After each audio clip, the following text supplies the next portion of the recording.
Hey everyone, welcome to Firescale Audiobooks. If you enjoy the audiobooks, don't forget to subscribe to the channel. If you'd like to support us further, consider becoming a Patreon member. As a member, you'll gain the ability to request the next part of a novel audiobook I've uploaded, depending on your Patreon tier. The events of the past were destined to repeat. Even if blue stars could change many things, there was one thing it couldn't alter: human greed. As long as greed existed, blue stars would remain helpless to control humanity completely. Just like tonight, when it took action, aside from hastening May's World Online's descent, it achieved little. Blue Stars was genuinely frustrated. To it, the spat between the Bitter Melon Trio and the Justice Advocates was proof that the native people were being toyed with by outsiders, nearly leading to an internal conflict. Disappointed, it sent down heavy rain as a means of punishment, hoping to chastise both sides while also taking a jab at Lin Youzi, the anomaly. In a way, its goals were achieved. It exacted its little revenge, and the argument was broken up successfully. And Lin Youzi? He just needed a shower. Emerging from the bathroom, he began drying his hair. His hairdryer, a high-end model with a low-noise motor and fast rotation, emitted negative ions to protect his hair, ensuring minimal damage. The whole setup was quite advanced. It was expensive, but the technology was worth it, quiet and gentle on his hair. It had cost him over $1,000. Thinking about these maintenance expenses, Lin Youzi realized just how many things required money these days. He placed his damp clothes in a laundry basket and started downstairs, his feet softly tapping the wooden steps. The sound was subdued, neither loud nor quiet, just enough for the three guys downstairs to hear. They turned and saw Lin Youzi in his bathrobe. His robe, which was loosely draped, revealed hints of smooth, pale skin on his thighs and a delicately outlined collarbone, and his face was still flushed from the hot shower, with a gentle fragrance lingering in the air. Blushing, they felt a strange tightness in their chests. The eldest brother of the trio suddenly wished the washing machine would finish soon so he could retreat to his room and avoid this tension. The youngest tried his best to maintain a calm facade, barely managing to control his expression. He didn't dare look too long, one more glance might crack his composure, and another would dissolve his rationality. The bathrobe was generously sized, and Lin Youzi felt quite secure in it, oblivious to how it looked to others. Plus, it was designed with a split hem. The split hem made it easy to move quickly, an innovative feature for bathrobes that prevented that awkward post-shower shuffle. Lin Youzi rarely wore it and hadn't realized there were so many variations of bathrobes. The material felt soft and comfortable against his skin.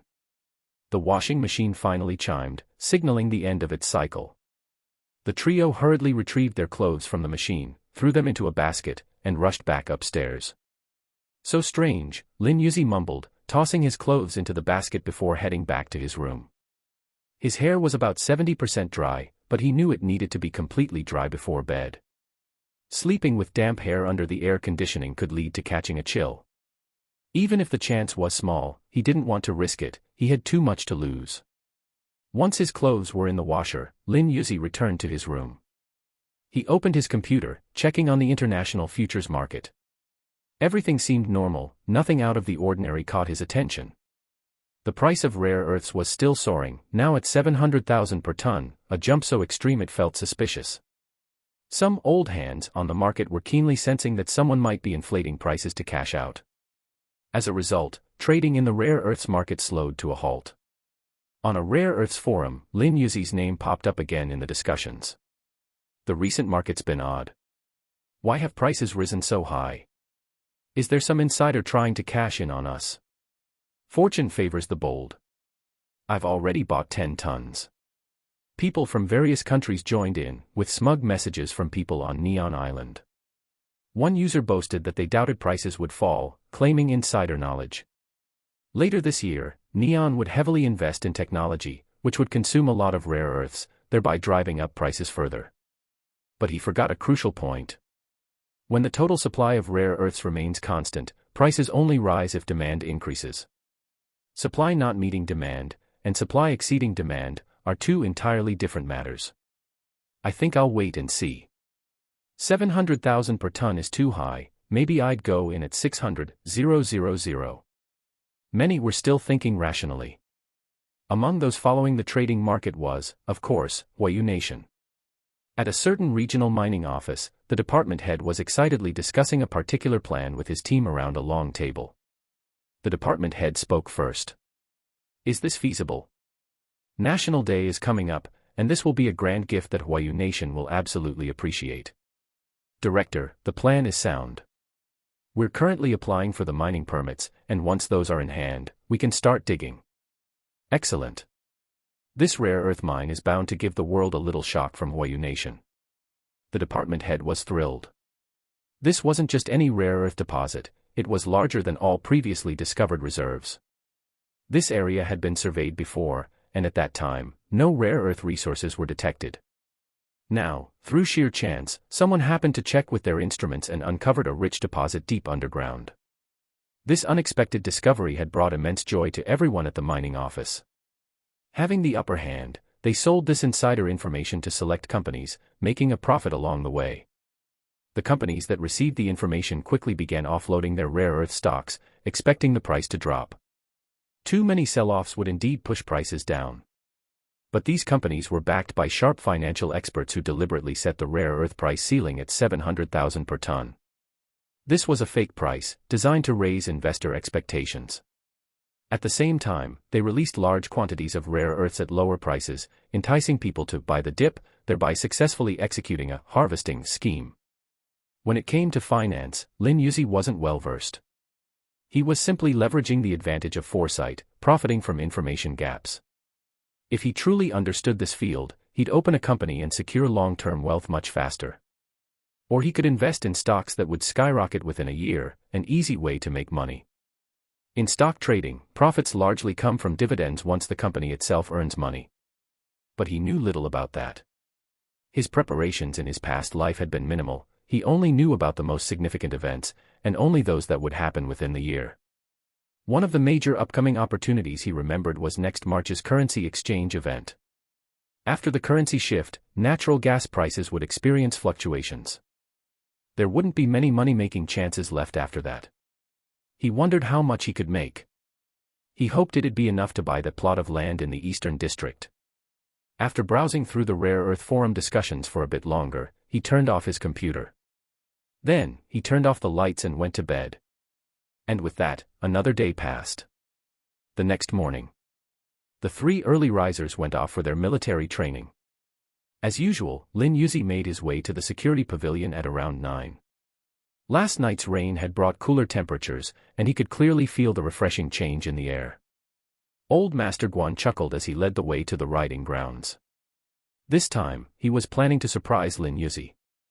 In the field, there wasn't just one horse, there were several Fergana horses. When Lin Youzi saw the herd of horses before him, he was genuinely amazed. Young Lin, look closely. The horse you trained that day is among them. Do you think you can find it? I'll give it a try. Lin Youzi scanned the horses, brought his fingers to his lips, and blew a sharp whistle.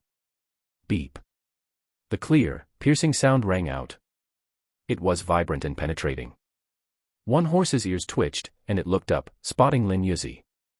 Without hesitation, it galloped toward him. Is this really how you managed it? Incredible.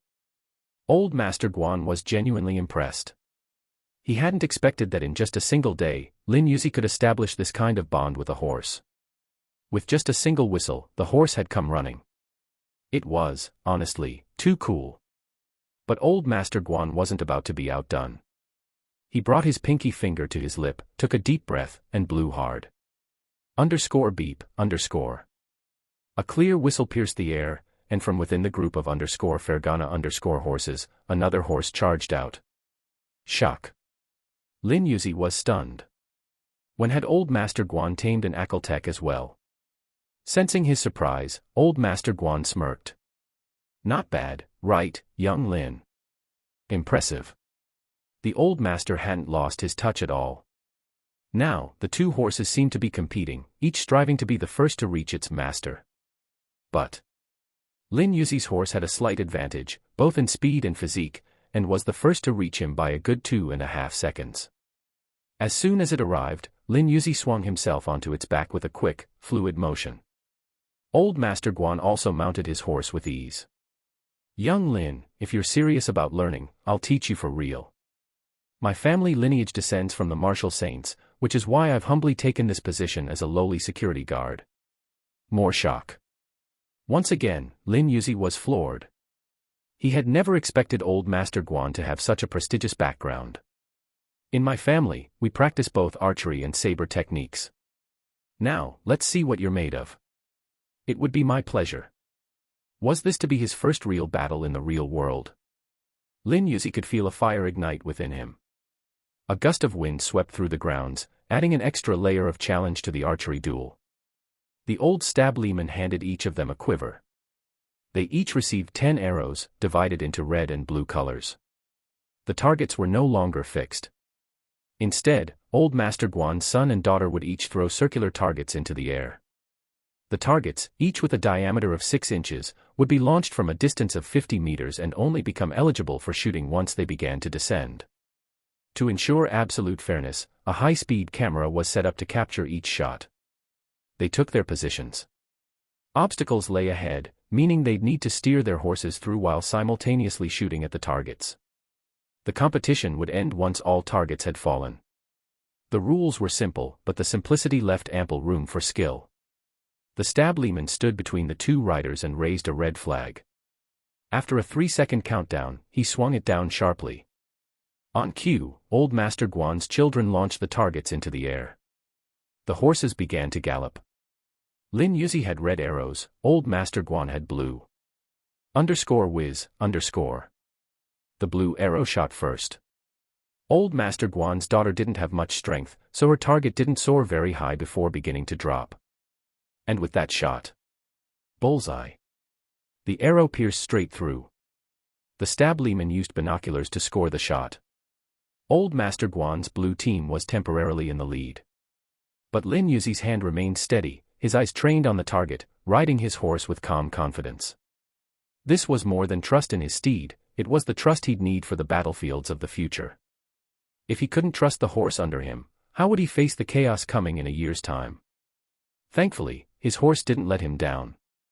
It navigated the obstacles while maintaining stability. Now. As soon as Lin Youzi saw his target begin to fall, he swiftly fired. Another hit. The next moment, more targets were launched into the air. Too many of them.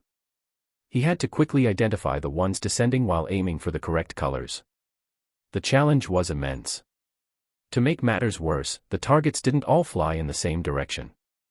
Hidden behind barriers, Old Master Guan's children couldn't see the shooters, and they weren't aware if they were throwing the targets in the ideal directions. But they were tossing them in every direction, one after another, non-stop, until all the targets were used up. 30 targets floated in the air. The sky was filled with targets, densely packed. Blue and red targets occasionally crossed paths in a complex pattern. For Old Master Guan, it had been ages since he'd practiced like this, and he found it a bit disorienting. For Lin Youzi, facing such a scene for the first time, it was overwhelming, a complete blackout. How was he supposed to aim? He furrowed his brow, trying to think. The score difference kept growing. Old Master Guan was already at 4 points, while he was only at 1. At this rate, he'd lose for sure. He couldn't afford that. Focusing intensely, he stared at the falling targets. Red. Red. Found it. Swoosh. The arrow flew, hitting the mark. 4-2. 4-3. 5-3. The gap was closing. Every arrow had to count. Now, Old Master Guan had shot 5 arrows, while Lin Youzi was only at 3. The targets were all beginning to descend. He had only 1 minute to shoot all his remaining arrows. Spotting a red target, Lin Youzi took the shot without hesitation. But as it happened, someone beat him to it. Stunned, he glanced over at Old Master Guan. Ha ha ha, young Lin, consider this your first lesson, warfare is a game of deception. Enlightenment struck, he understood. Deception here didn't mean dishonesty, but rather the need for real-time adaptation to the ever-shifting landscape of battle, a strategy of surprising and outwitting the opponent. He got it. As Old Master Guan lined up his next shot, Lin Youzi shot and hit Guan's target before he could. Old Master Guan, this is what we call returning the favor in kind. Ha ha ha. Not bad, young Lin. Picking up the lesson quickly, but time's almost up. If you don't come up with a plan soon, I'll be the one taking this victory. Lin Youzi realized he'd been outmaneuvered. Guan had baited him into focusing on his opponent's targets, neglecting his own and losing critical points. What a crafty old fox. Lin Youzi still had 2 more arrows than Guan. These last 2 shots were his only chance to win. Without interference, Old Master Guan steadily increased his score. The score now stood at 7-5. Old Master Guan was down to his final arrow. With the gaze of a seasoned warrior, he took aim, muscles taut as the bowstring. In one swift motion, he released. The arrow sliced through the air, hitting 2 targets with a single shot. 9-5. 3 arrows, 4 points. Now, with no further disruption, Lin Youzi had 40 seconds to shoot his remaining 3 arrows, and at least one would need to hit 2 targets. This challenge was getting serious. There was no denying Old Master Guan's formidable skills. The pressure was mounting, and Lin Youzi missed one of his shots. Only 2 arrows left. Old Master Guan sat astride his horse, stroking his short beard. In his eyes, the match was already his. After all, he'd studied martial arts since childhood and honed his archery over more than 40 years. Still, young Lin was impressive to keep up, definitely talented. Swoosh. Lin Youzi released his arrow. It hit, but unfortunately, it wasn't strong enough to pass through to the next target, so it only scored a single point. The difficulty level spiked again. He now needed a shot that would hit 3 targets at once. If that's the way it has to be, then don't blame me for pulling out all the stops. He couldn't win this way, not like this. Taking a deep breath, Lin Youzi's gaze sharpened, locking onto the targets about to hit the ground. Less than 10 seconds left. He channeled every ounce of his Yellow Realm abilities in that instant. The world seemed to slow down around him. In a flash of clarity, he saw a faint line connecting 3 targets. Now. Without hesitation, he let the arrow fly, pouring all his determination into that shot. Thud, thud, thud. The targets hit the ground. The targets hit the ground, and many people sighed. It seemed the time was up. Lin Youzi exhaled, shaking his head slightly as he rode his horse out of the designated area. I lost. Most assumed that with time up, Old Master Guan had won. But the scorekeeper, who had been watching closely through binoculars, stammered in disbelief. A triple hit with 1 arrow, score 3 points. What? People were stunned. Hadn't the targets already touched down? At this point, the high-speed camera footage came into play. A crowd gathered around the camera, watching frame by frame. Right as the final target was about to land, an arrow streaked into view. As it neared the ground, it arced upward slightly, skimming the grass, and pierced through 3 targets just before they settled. How should this be judged? The arrow had almost grazed the ground. But the rule specified that the targets had to hit the ground first. Thus, the 3 points stood. The score was now 9-9. A tie. The result took everyone by surprise. Old Master Guan was stunned for a moment. Then he chuckled, shaking his head with a resigned smile. The waves of the Yangtze River drive the old forward as the new ones rise. Heroes emerge young. To him, a tie felt like a loss. At over 40 years old, he was at his peak, but from here, his abilities would only start to decline. Lin Youzi, on the other hand, was still young and had plenty of potential left to grow. He was only lacking in life experience. Young Lin, you won. No, we tied. Next time, I'll be the one to win. A tie was a tie.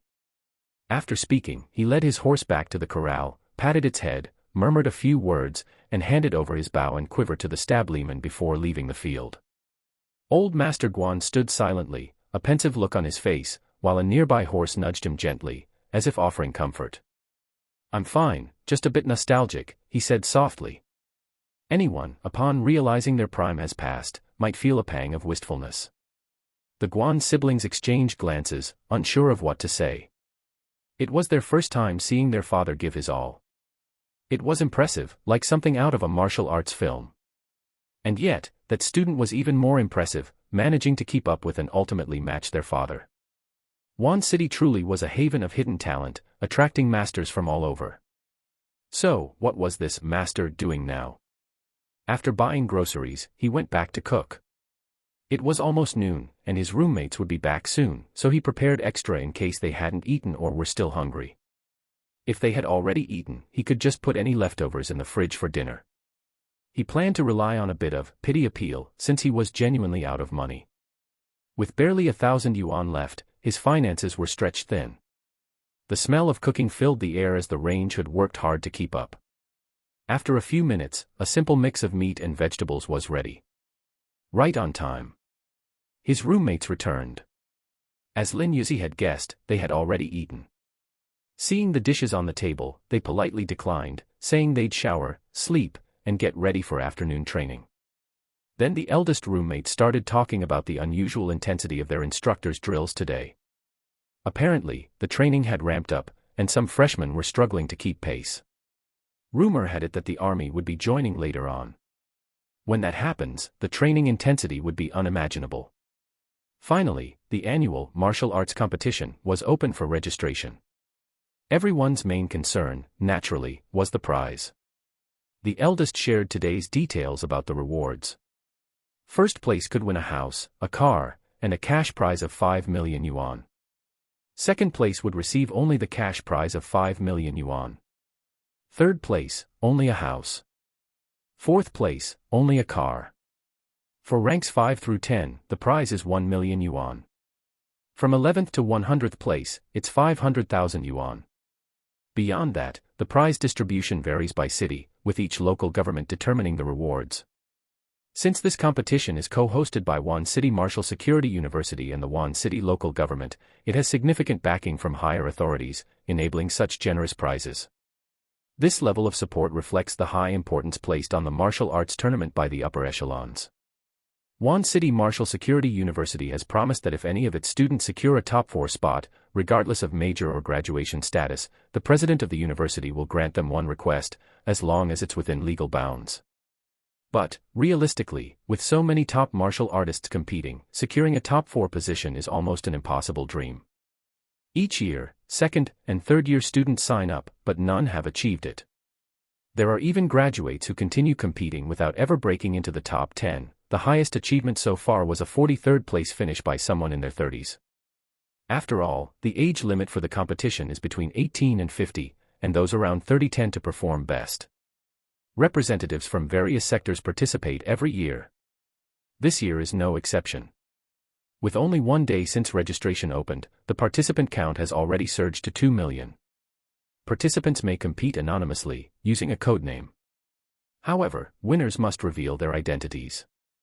The competition itself is split into 6 stages, a 20-day preliminary round, a 20-day main round, a 10-day advancement round, a 10-day revival round, a 10-day semifinals, and a 7-day championship. Registration remains open for 20 days. On October 7th, right after the holiday break, the citywide preliminary rounds begin. Each stage concludes with a 7-day rest period. So, altogether, the martial arts tournament will span 119 days, nearly 4 months, before it concludes. The 3 roommates headed upstairs to rest, determined to compete and make a strong showing.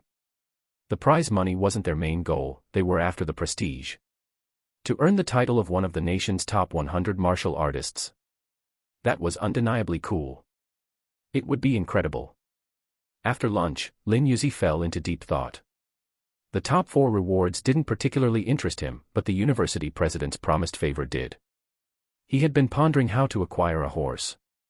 And now, the opportunity was right in front of him. There was no question about it, he had to sign up. He was determined to secure a top 4 spot. But before that, there was something else important to take care of. Sleep. After a good nap, he'd go pick up his bow permit. Then, he'd start training. 2:30 p.m.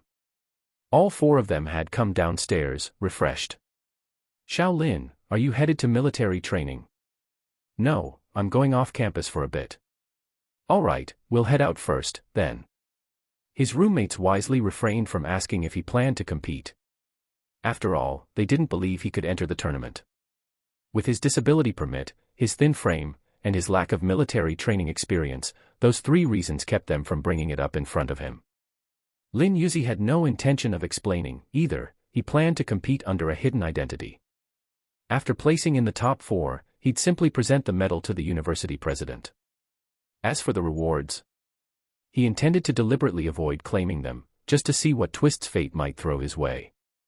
Outside the campus, his wallet took another hit. The bus fare was 20 yuan, and by the time he arrived at the cold weapon store, the shop owner was hunched over, meticulously crafting arrows. One glance told Lin Youzi that these arrows bore his mark. He waited in silence until the shop owner finished.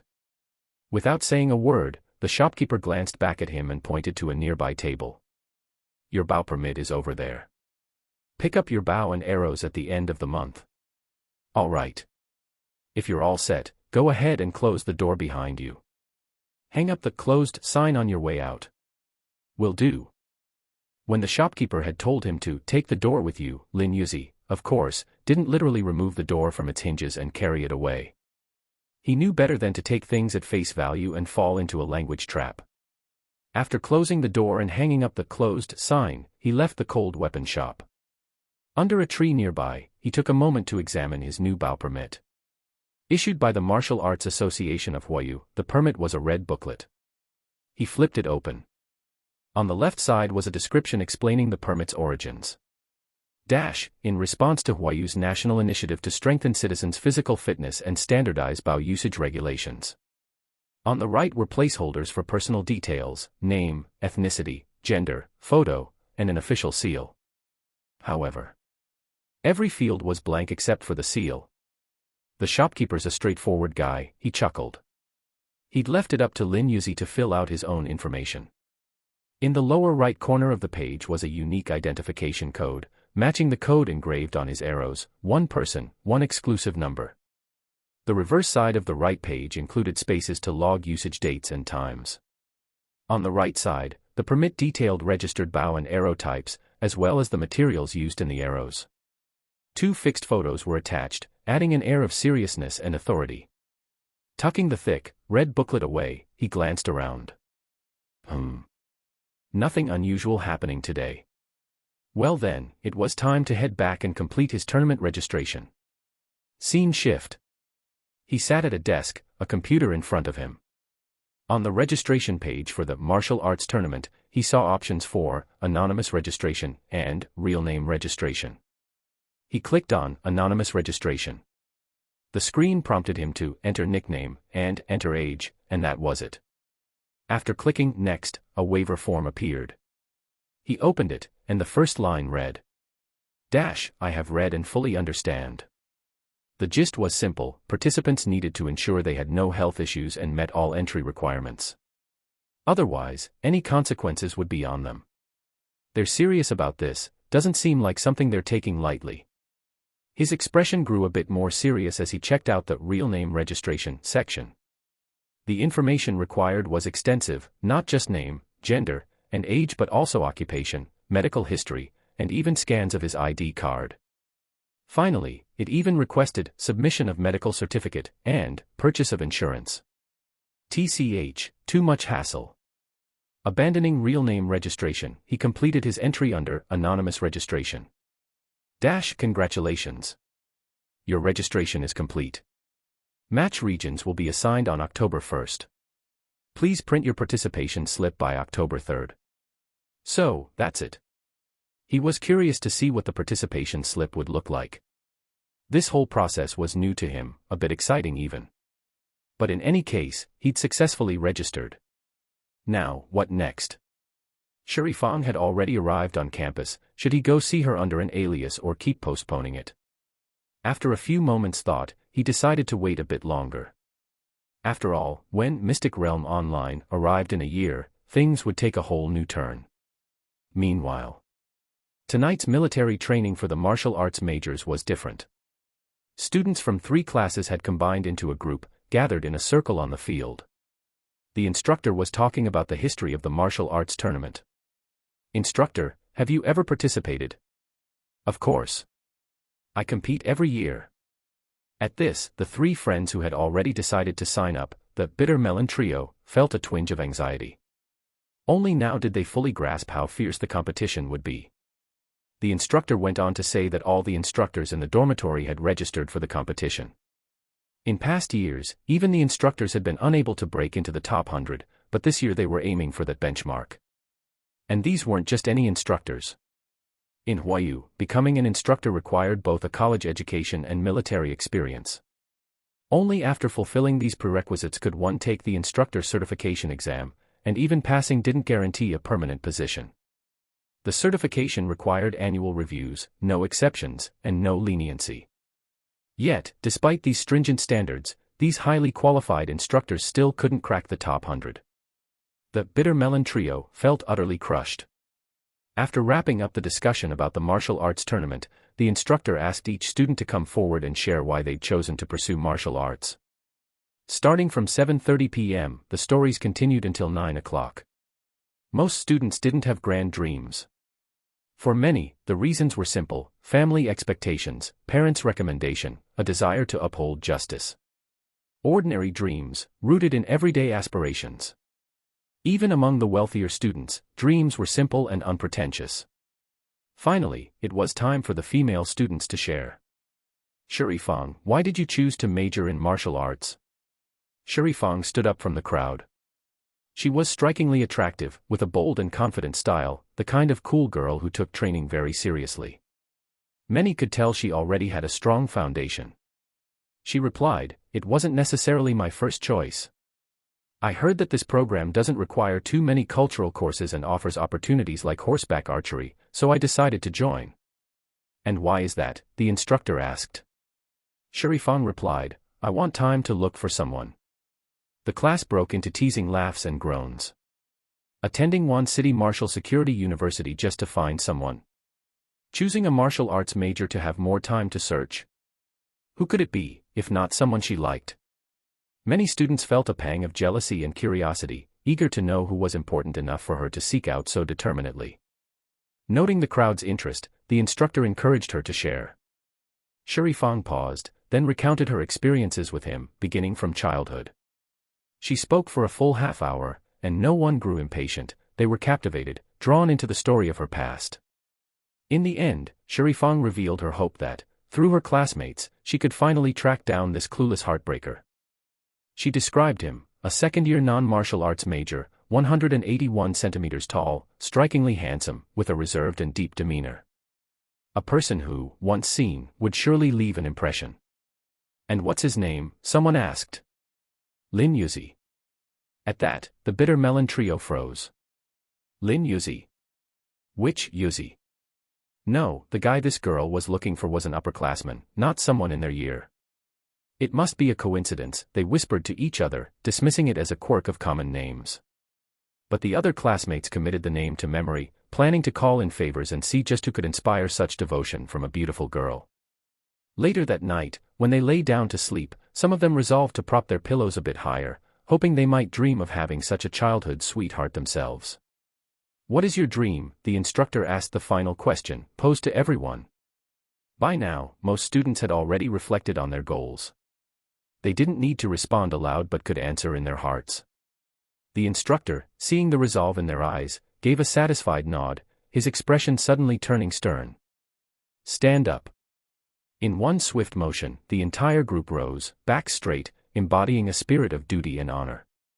The instructor gave a firm nod, glanced over them, then commanded in a low voice. "Everyone, right turn. Head to the exit, and jog off the field at an easy pace." In other words, they were dismissed. And so, another day came to a close. On her way back, Shurifang walked down a dimly lit path. As she passed a store under the soft, yellow glow of its lights, an old memory surfaced, a vision of herself sheltering from the rain with a mysterious female classmate. A fleeting daze swept over her. Strange, why am I thinking about this? She held her head, baffled. No, this wasn't right. What would seem unbelievable to anyone else was a truth she carried alone: she had been reborn. In her previous life, she hadn't even known Lin Youzi. They'd never crossed paths. Then came the descent of Mystic Realm Online, throwing the world into chaos and shattering all order. In those days, while out on a mission, she had been betrayed and left for dead. That was when Lin Youzi appeared, cloaked in black. Despite being far weaker than their attackers, he fought fiercely to shield her. He held out until reinforcements arrived. But the cost was his arm. That was their first meeting. At first, she had doubted him, thinking it was all an elaborate ruse, some kind of self-staged act. After all, in Mystic Realm Online even a severed limb could be healed with the right medication. Yet, when she thought he might ask for some reward, Lin Youzi had left without a word. Through her own investigations, she learned about his background. A month after the great upheaval had begun, tragedy struck his hometown, claiming the lives of his grandparents. Somehow, Lin Youzi had survived, hidden beneath their bodies. Since that day, he had grown quiet, harboring a silent resolve for a mysterious revenge. Though he didn't know who or what he was avenging, he saved others tirelessly. He believed that the more people he saved, the more the living could fight back, and that one day, they would uncover the truth behind Mystic Realm Online's descent. It was this unwavering selflessness that moved Shurifang. By the 5th year of Mystic Realm Online she had become a formidable warrior, a war goddess ruling her own territory. But in her heart, she couldn't forget Lin Youzi. She kept him in her sights, always watching over him from afar. Whenever she saw others dressed in his distinctive black cloak, she would feel a strange sense of disorientation. Years passed this way. The next time they met, she was in a dire situation. Lin Youzi appeared once more, his lone arm brandishing a blade to shield her. On that occasion, she summoned the courage to invite him to a meal. He turned her down. Proud and unaccustomed to rejection after becoming the battle goddess of her territory, she severed all ties with him in a fit of anger. Months later, she found herself haunted by memories of him. She resumed her watch. But the news that reached her was devastating. Lin Youzi entered the Valley of Death to save 165 young prodigies, risking his life. Although he succeeded, the valley drained his life force. He has left this world forever.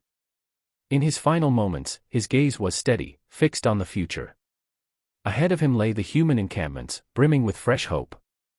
The sword that had faithfully served Lin Youzi all those years shattered alongside its master. When Shurifang heard the news, regret crushed her. She wanted to recover his body. But she was warned that his form, drained of life, might disintegrate into dust if moved. With no other choice, she built a memorial around his remains to protect him. She still remembered the moment she first saw his familiar face. For the first time in years, tears streamed down her cheeks. His hair, once black, had turned ghostly white. His body, frail and weathered, spoke silently of the unforgiving trials of the Valley of Death. Years later, humanity still lost the war. In a blinding flash of light, a white glow so intense she couldn't keep her eyes open, she was engulfed.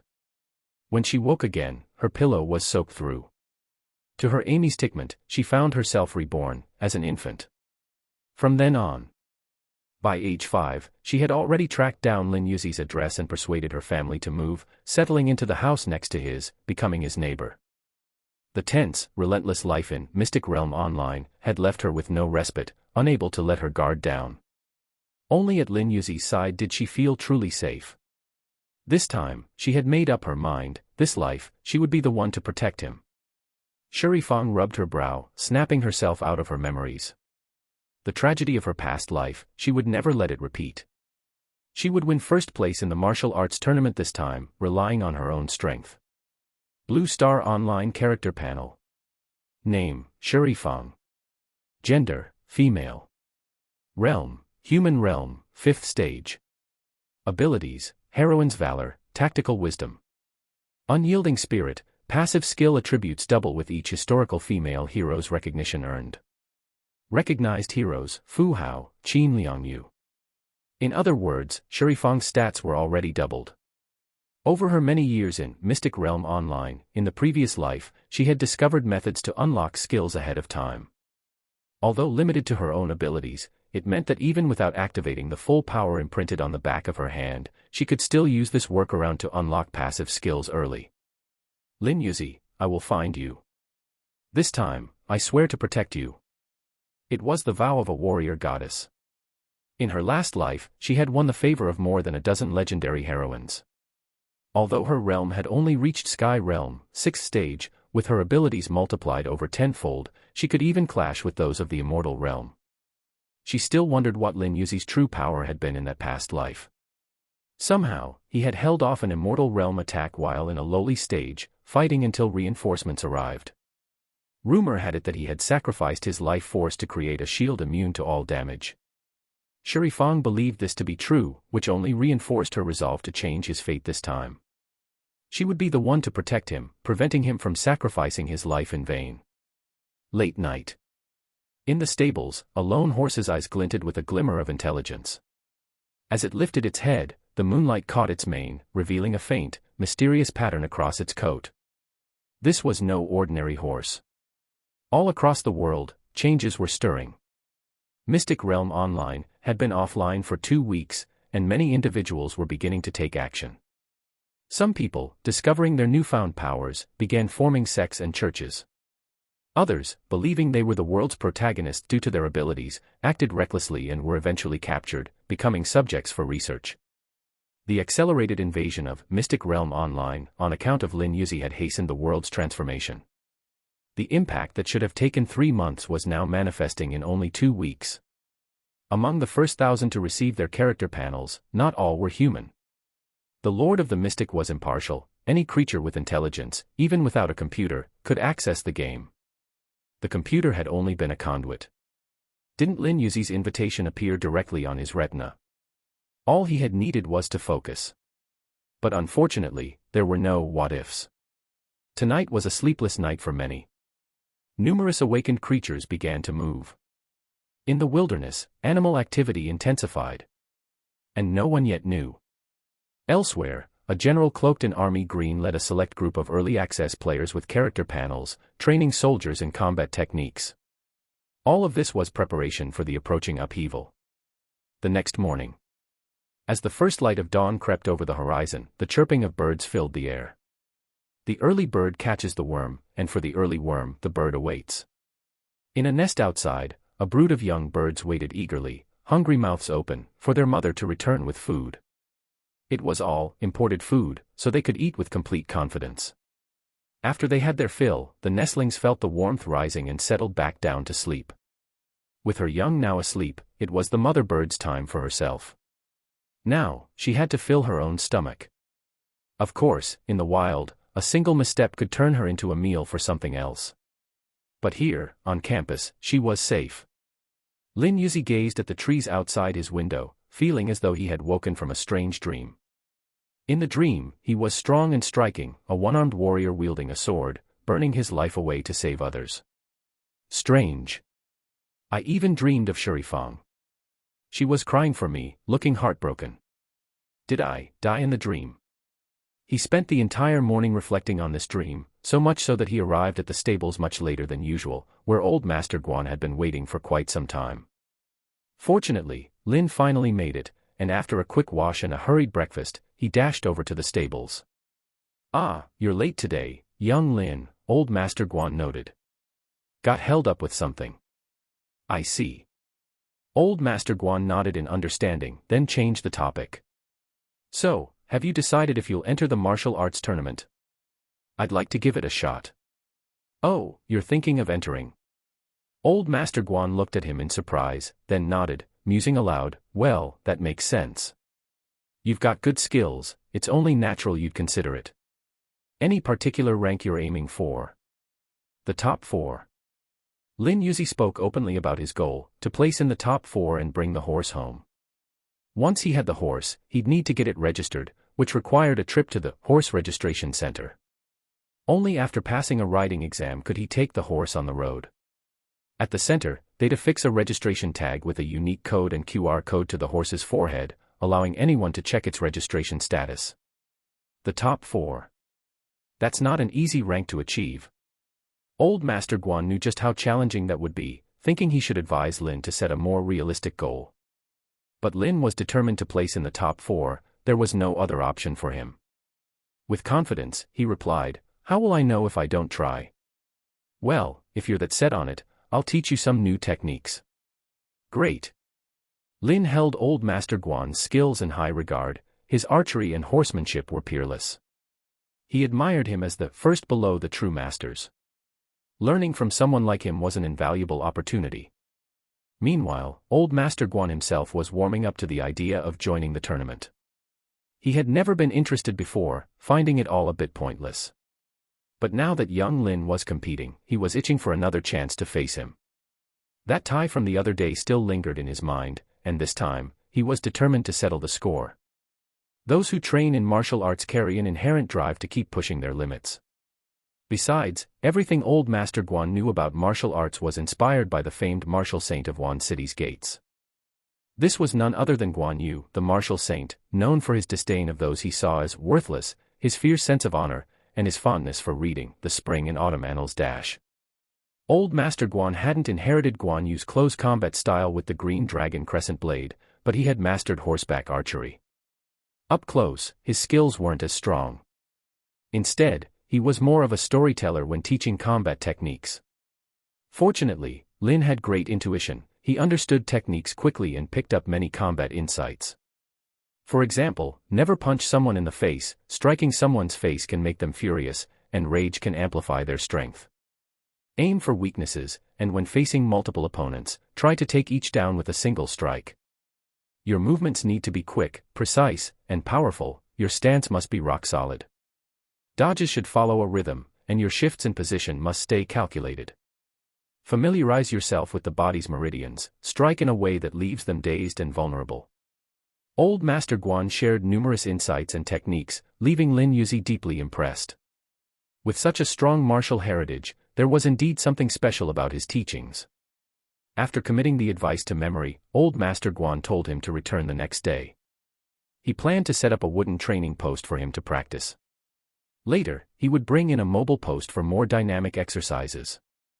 Finally, in a small training room, he'd initiate sparring drills that involved defensive evasion and counterattacks. Lin Youzi readily accepted this three-step training regimen. Though he had only about 20 days to complete all three phases, the chance to learn from such a mentor was invaluable. By noon, as the sun rose higher, Lin Youzi, who wasn't one to freeload, offered to treat old Master Guan to lunch. But old Master Guan declined, saying he regarded Lin as a friend and fellow horse-riding and archery enthusiast.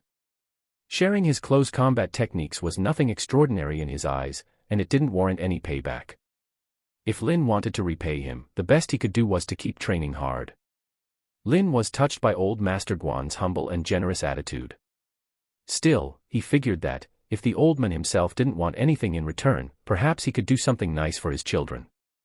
A simple gift from a senior or mentor to those soon-to-be freshmen entering Wan City Martial Security University. A perfect plan. Clever as always, he thought. Back at the dorm, Lin had bought groceries again.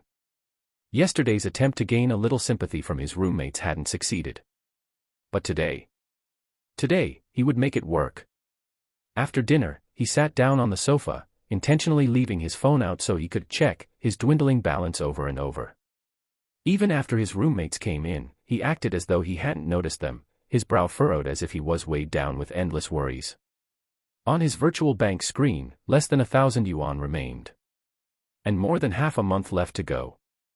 On a notepad, he meticulously wrote out a daily budget, mapping every expense in detail.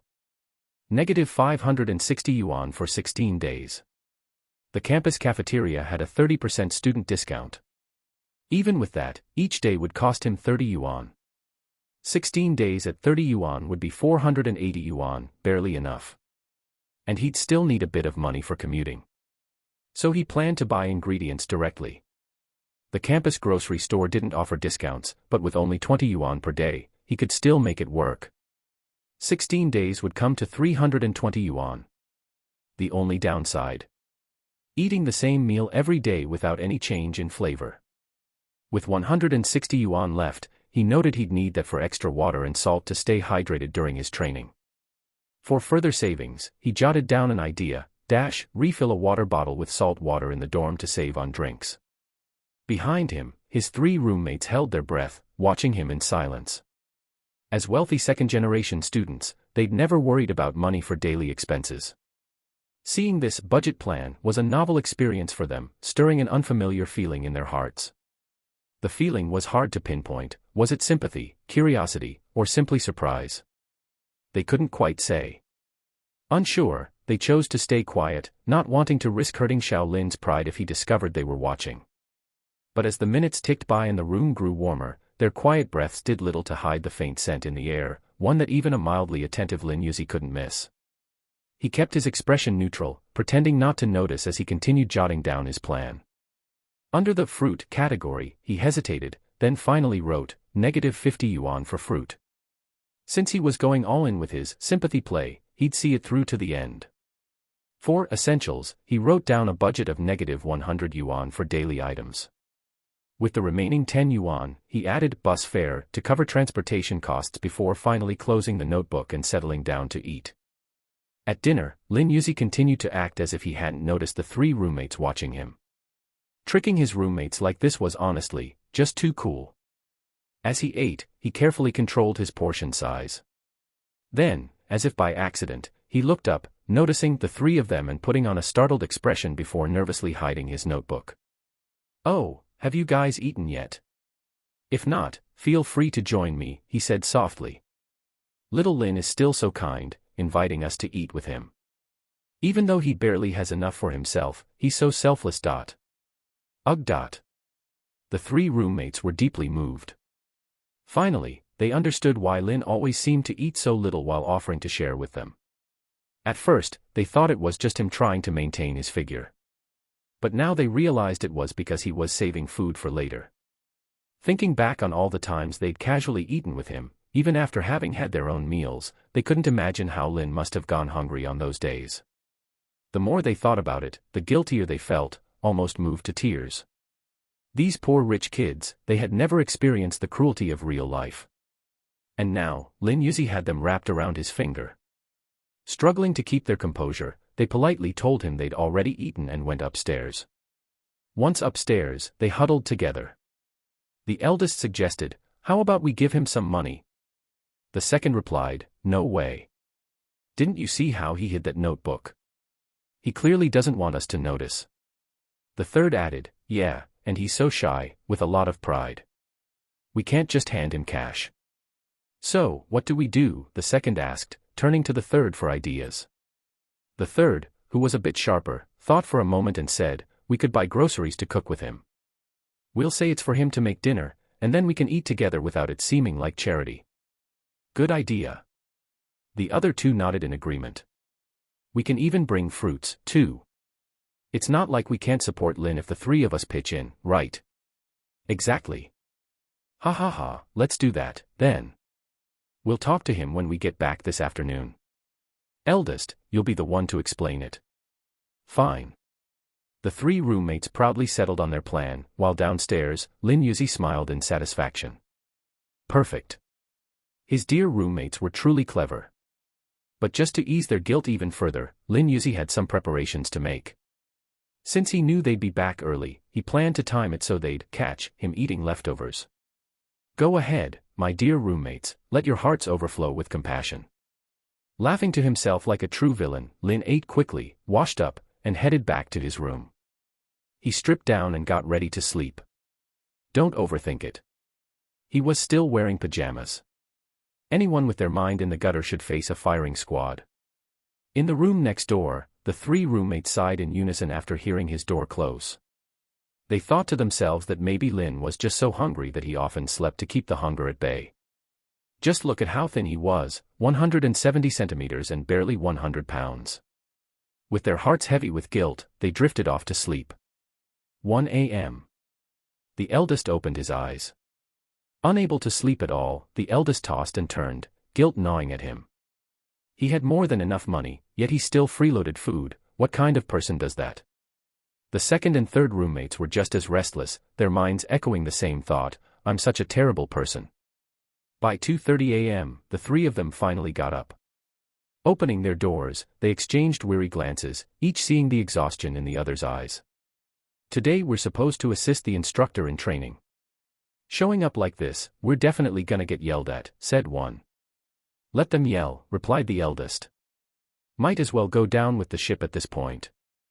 The intensity of their training had increased yet again, supposedly in preparation for the upcoming martial arts tournament, or perhaps for something else. With Wayuu Nation's limited resources, they could only selectively train the most promising candidates, those who could grow stronger and eventually protect others. The deeper meaning behind the martial arts tournament was starting to reveal itself. Training began under the blazing sun. The assistant instructor, truly from the military, had a stern look and bore a tattoo on his hand, partially covered by a sleeve. He demonstrated a brutal, almost inhuman regimen, making the new students tremble at the thought of what was to come. Fortunately, he reassured them, saying, "Don't worry. My goal is for you all to reach my level eventually, but that day isn't today. Just keep training." This level. Amid the crowd, Shurifang narrowed her eyes. He's someone who's already unlocked a character panel, she thought, and by the looks of it, his side effects are nearly maxed out. He's probably being used as a test subject. The closer the side effects reached maximum, the greater the changes to one's body. Upon reaching full capacity, the effects would erupt all at once. Hypothetically, if there were a numerical scale, the side effects would increase by 1 point each of the first 9 times, but on the 10th use, the increase would spike by 91 points. This system had its advantages. Once the side effects reached level 9, most of one's abilities could be unlocked, but only for one use. Afterward, the side effects would fully manifest, causing unpredictable transformations.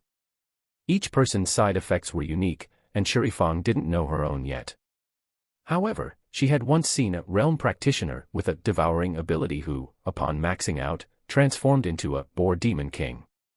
Using ability seemed to build up a kind of toxin in one's body, which would reset once a year or could be flushed out with special medicine. Yet, such medicine was rare, especially in the first 10 years after the Great Shift.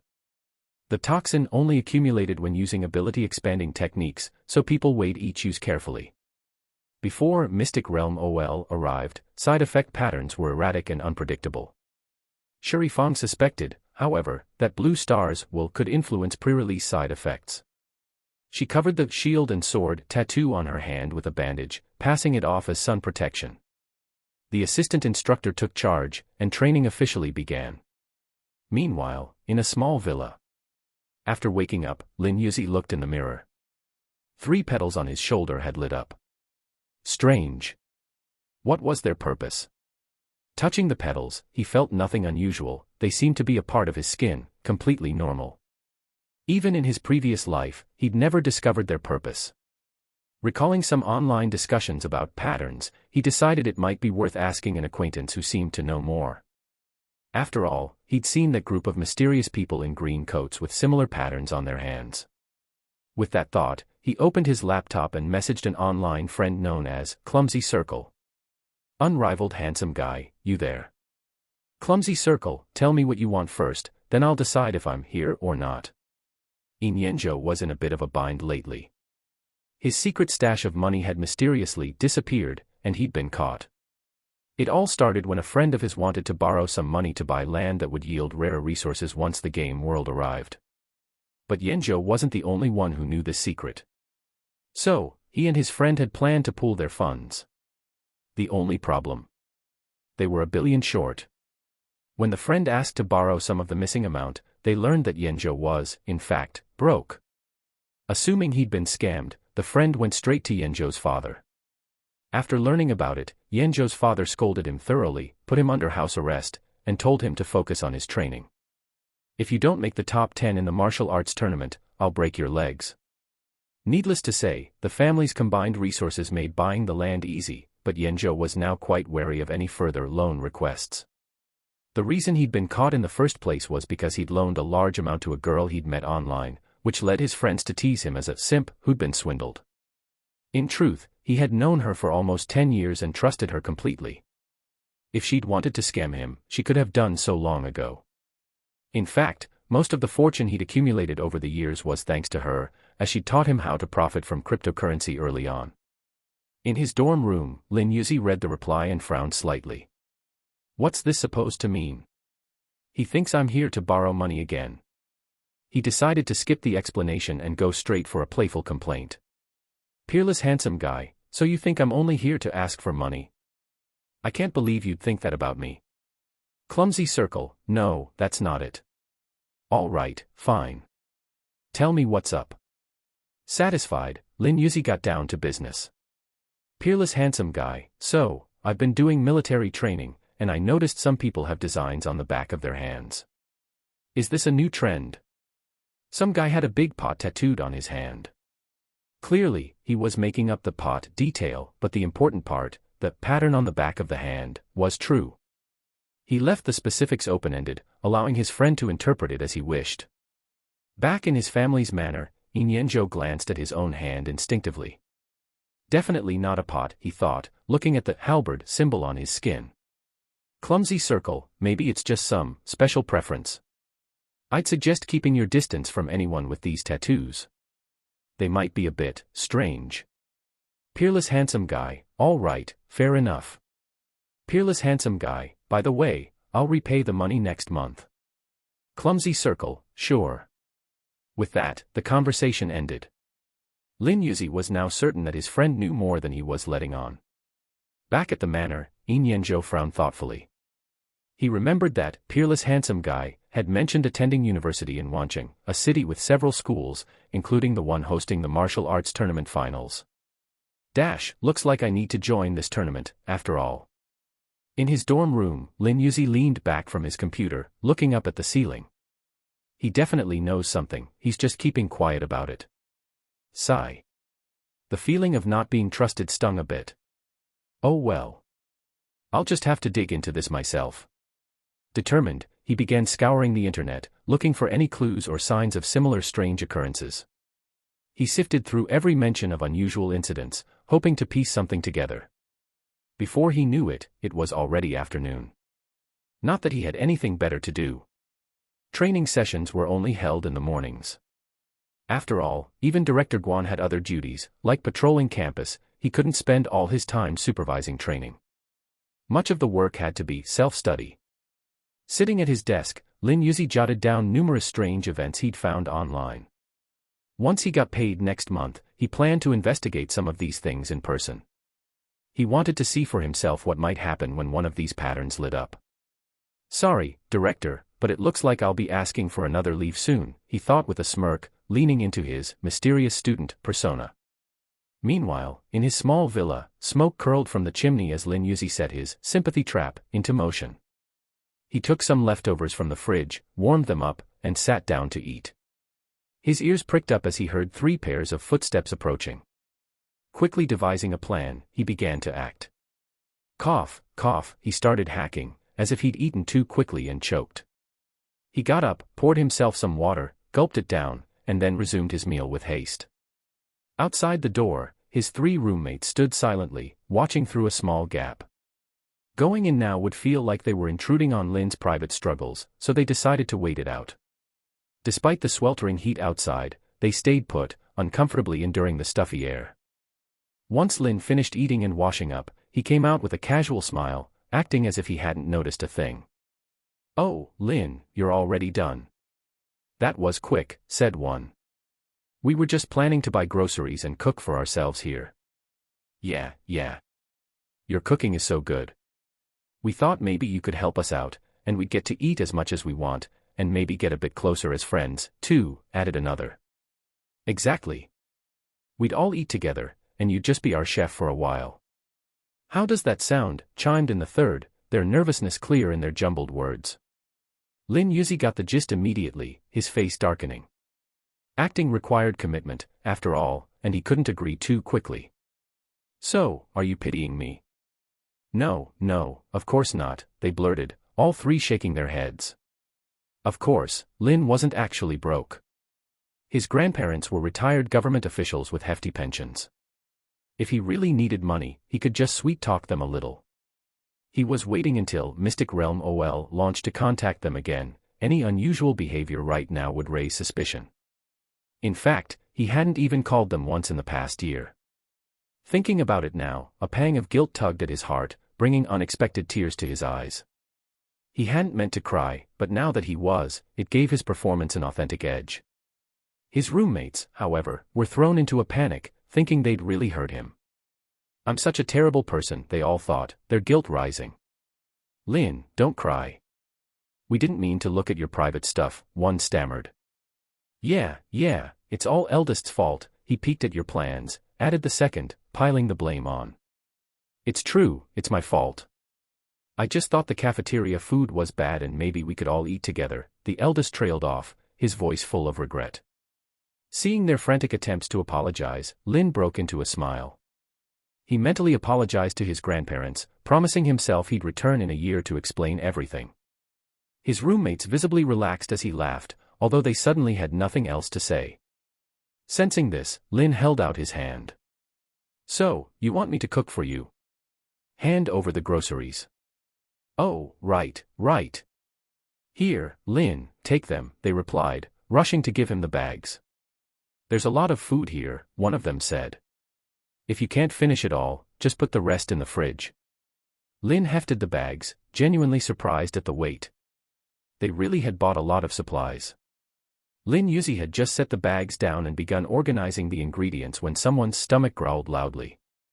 The three roommates exchanged glances, then looked down in embarrassment. "Oh, sorry. I'll get started right away," Lin said, scurrying around like a startled rabbit as he began chopping vegetables, slicing meat, rinsing rice, and setting it to steam.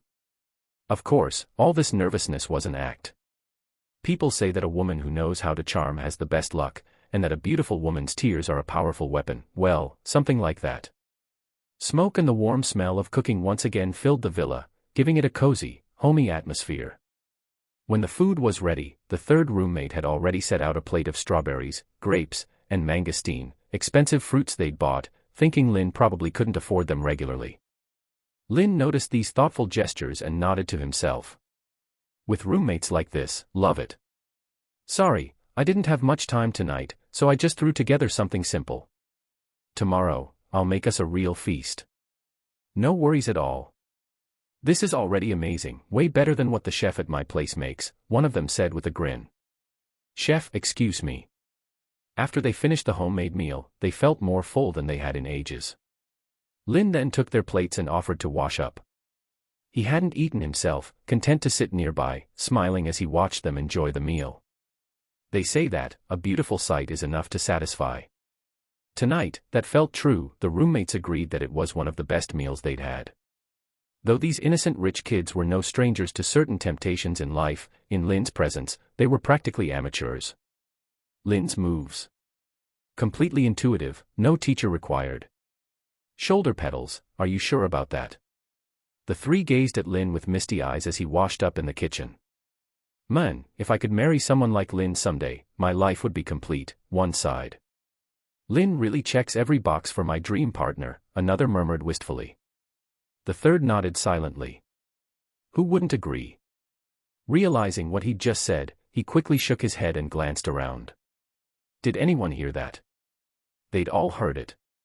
Lin had heard too, and his grip on the plate tightened, cracking it in two with a soft, snap dash. To keep them from noticing, he quickly dropped the broken plate into the trash and smiled at them. "You guys should head upstairs. Don't you still have night training?" "I'll finish up here." Right, they nodded in unison, shuffling away. Lin continued to wash up, facing away from them. "Did you see how cute Lin was just now, when he accidentally broke that plate?" one whispered. "Adorable." "Couldn't agree more," added the third, glancing around furtively again. Did anyone hear that? Lin, at the sink, calmed down. Just bear with it. Sure, his roommates were saying all this nonsense, but it was harmless. A bit of playful banter never hurt anyone. So they wanted a partner like him. Dream on. Absolutely impossible. After all, he was a big, handsome guy, a solid 170 centimeters. Some non-functional sponge tissue, and you really think you're in a position to say that? None of that mattered. In a year's time, he'd find a way to restore the grandiosity of his sponge tissue. Once the dishes were washed, his roommates had disappeared upstairs. Lin returned to his room to shower. Each time he saw himself in the mirror, his body looked more unfamiliar.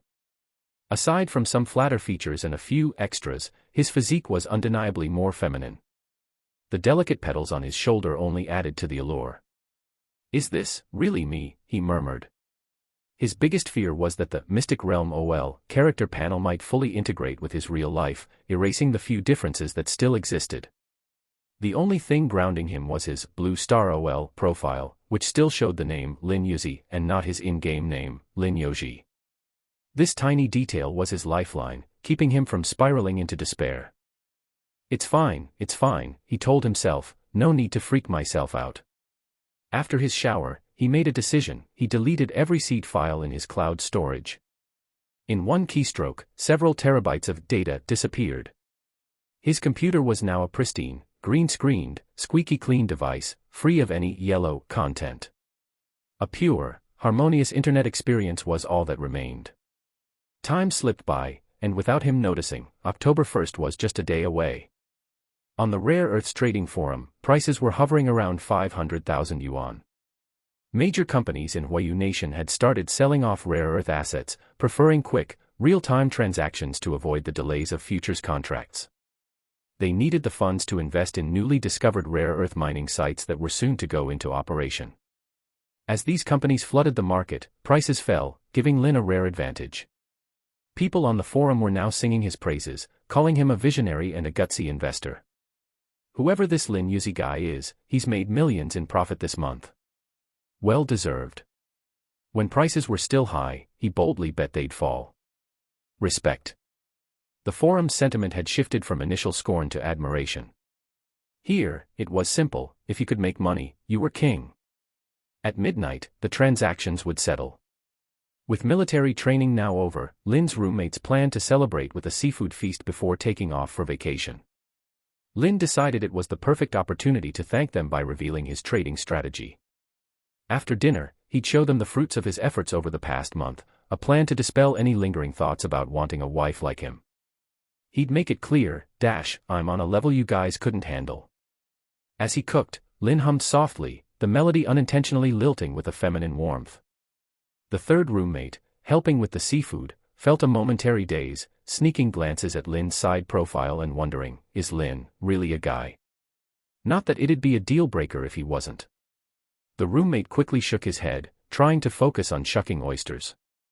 After all, oysters and chives were said to be the ultimate fuel for men. Naturally, as men, they had to eat their fill of such masculine foods. Lin, however, seemed to avoid the more pungent foods.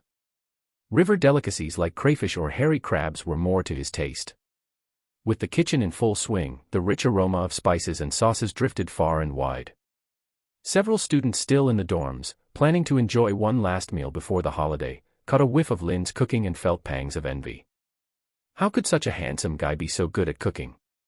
He'll never be single, they thought, half-jokingly cursing his culinary talent. After all, a guy who could whip up a delicious, fancy meal on top of being good-looking was rare. The seafood feast was finally ready, and the table was loaded with dishes. The three roommates enjoyed their beers, while Lin stuck to apple cider vinegar. He didn't dare risk getting drunk around roommates who might already be admiring his looks a bit too much. Between laughs and casual banter, the three started getting tipsy, and soon, they were calling each other by full names. Listen, Jiang Yongji, slurred the third roommate, you're seriously such a lightweight. Not cool. Sun Mingren, you shouldn't talk to the boss like that, protested another. And you, Su Yongchu, muttered Jiang, I'm telling you, I'm amazing. The three were clearly drunk, eldest Jiang Yongji, second Su Yongchu, third Sun Mingren, and then there was Lin, the fourth in the dorm lineup. Lin had originally planned to show them his investment returns tonight, but seeing their state, he decided on another approach. Time for the sour plum tea, extra sour to wake them up. Just as he was preparing the tea, second brother Su suddenly let out a burp and, holding his beer bottle in one hand, pointed to himself with his thumb. Boss, look at Mingren over there, totally knocked out on the couch already. Weak. Sun Mingren lay slumped on the sofa, passed out. Jiang was still hanging on, feeling strangely familiar with this conversation, as if he'd seen it somewhere before, and couldn't help playing along. Mingren's weak, huh? So you're saying you're the tough one? No duh, I'm super tough.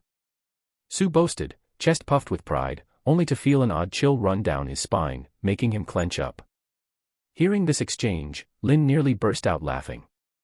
What were they even doing?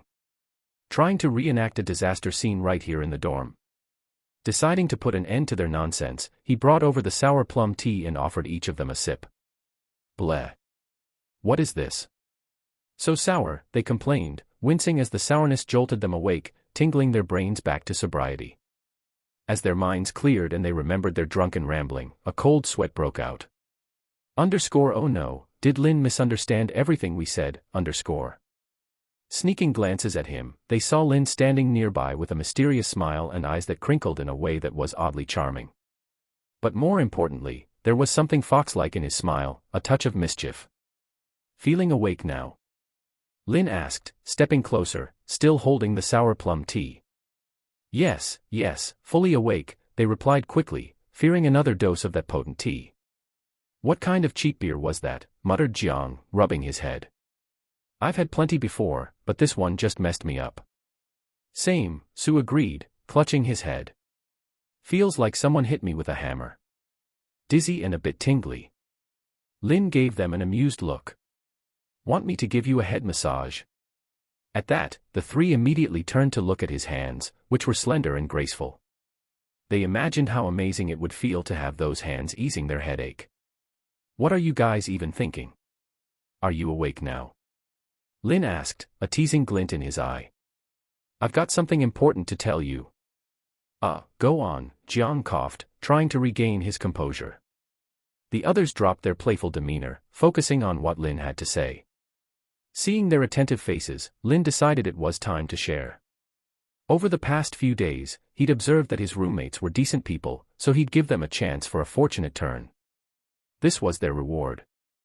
Although currency would lose its value once Mystic Realm OL arrived, having extra cash before then could still be useful.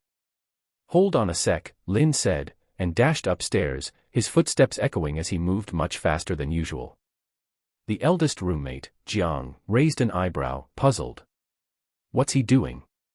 Could it be that Lin wants to give us a farewell gift before break? Possible, sure, but when Lin returned holding his laptop and opened the international trading market screen, their jaws dropped. Their eyes widened, stunned by the long string of zeros on the screen. This. I must still be dreaming, muttered Su, the second roommate, rubbing his eyes. Yeah, there are so many zeros it can't be real, added Sun, the third roommate, looking skyward in stunned silence. Jiang, still processing, squinted at the pending settlement figure. Counting the digits carefully, his lips trembled as he asked, Lin, is this real? Of course it's real. I should be thanking you all for helping me through this past month. Wait, so you weren't broke? Lin shrugged, chuckling. Well, I wouldn't say I'm rolling in it. It's a decent amount, but not enough for everything. Not enough. He'd made over 200 million, and it wasn't enough. The three of them could hardly comprehend, the world suddenly feeling surreal. They sat down, each pouring themselves a glass of water. Noticing the jug they were using, Lin quickly tried to stop them. Wait, that's sour plum tea. But it was too late, they'd already gulped it down, finishing it to the last drop. Jiang, his face twisting, wiped a tear from his eye. What is this stuff? Tastes like nothing. I must really be dreaming. Su wasn't faring much better, and though he refused to admit it was sour, his expression betrayed him. Sun, meanwhile, was completely silent except for the occasional twitch of his mouth. Seeing their faces, Lin felt a bit sheepish. He hadn't expected them to react so intensely. Are you guys okay? Here, have some plain water to help with the sourness. At that, they could no longer keep up the act. Pour us a glass, they admitted, finally letting themselves react to the lingering tang. After sipping water to ease the lingering sourness, they fully came to grips with the reality in front of them. So, Lin Ge, you made a solid little fortune in just 1 month, all through futures trading. Lin nodded. Impressive. It's not bad, he replied modestly. I still owe someone $1 billion, though. Once the international trading market settles at midnight, I'll transfer the money back. The atmosphere grew serious as his roommates exchanged worried glances. Who's this person you owe $1 billion to? They asked cautiously. They feared Lin was being taken advantage of. Being good at making money didn't mean he was immune to getting scammed. Lin picked up on their concern and reassured them with a smile. Don't worry. He's a friend I've known for years.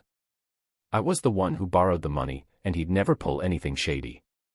All right, if you say so. The four of them stayed up together, waiting for midnight to arrive. Once the funds settled, Lin was about to transfer the money to his friend when Jiang stopped him. Call him first to confirm he's ready to receive it. Lin hesitated. It seemed unnecessary, but with his roommates watching, he decided it couldn't hurt. ring, ring. On the other end, Yin Yanzhou, fresh out of training and in the middle of a shower, missed the call. No answer. Lin was puzzled. This had never happened before. Of course, it was the first time he'd ever tried calling Yin this late at night. What now? Should we still send the money? Let's wait a few minutes and try again, Jiang suggested. Sounds good, Lin replied, settling in for a bit longer. Lin Youzi was in a surprisingly good mood, and his voice had an unintentional lilt to it, a cute, endearing tone that sounded even more feminine up close. The effect was enough to make the three roommates blush instantly. Among them, one had dated before, but all of them were still innocent at heart. None of them had ever been in a situation like this. Starting university, each of them had hoped for a sweet, romantic relationship. And now, the sweetness was their own roommate. It was really hard to keep their composure. When people get nervous, they tend to drink water to ease their anxiety. The trio kept sipping on their water bottles, one after another, until finally, all three of them ended up running off to the restroom. But wait, do guys usually go to the bathroom together? Lin Youzi decided not to dwell on that question. Instead, he turned his attention to his phone, remembering how his online friend had brushed him off the other day. Could it be, he deliberately ignored my call, thinking I was going to ask about the design pattern? What's the big deal? I'm the top player, after all. I can figure out the truth on my own. Maybe I'll try calling him one more time. If he doesn't pick up, then forget it. But, what if he's already asleep? Despite knowing this online friend for quite a while, Lin Youzi still had no idea what his real name was. All he knew was that the guy came from a wealthy family and attended private schools. He seemed to be around 20 years old. As for this friend's in-game character profile, Lin Youzi had never seen it. Back then, he hadn't insisted on getting a look at it either. Thinking about it now, there was a hint of curiosity gnawing at him. Perhaps it was time to dig a little deeper into who this mysterious friend really was. The truth was, even Lin Youzi didn't fully understand what the character panels in Mystic Online truly represented. Those panels held far more secrets than he could imagine. Take, for instance, the mysterious top player of Mystic Online known as Lin Youzi. If it weren't for Yin Yanzhou's inability to connect her in-game alias with her real identity, there would have been helicopters dispatched the next day to take her away for protection. In a way, Yin Yanzhou was quite protective of someone.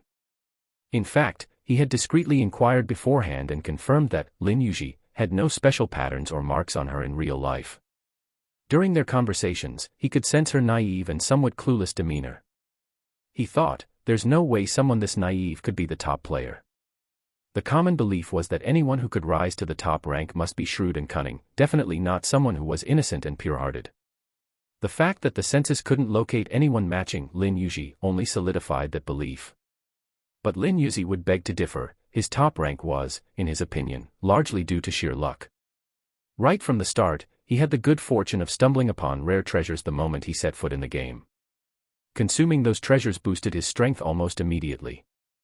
And whenever he encountered wild monsters, no matter how formidable, his attacks always seemed to strike their weak points with uncanny precision. There was no real challenge, it just took a lot of time. To this day, Lin Youzi believed that his rise to the number one spot was mostly because he had spent an entire year literally living in the game. Yes, really. He never once logged out. He didn't even sleep outside of the game world. For a whole year, his real-life existence was put on pause, all for the sake of playing Mystic Online 24/7. Lin Youzi had been playing Mystic Online relentlessly, day in, day out, with no breaks.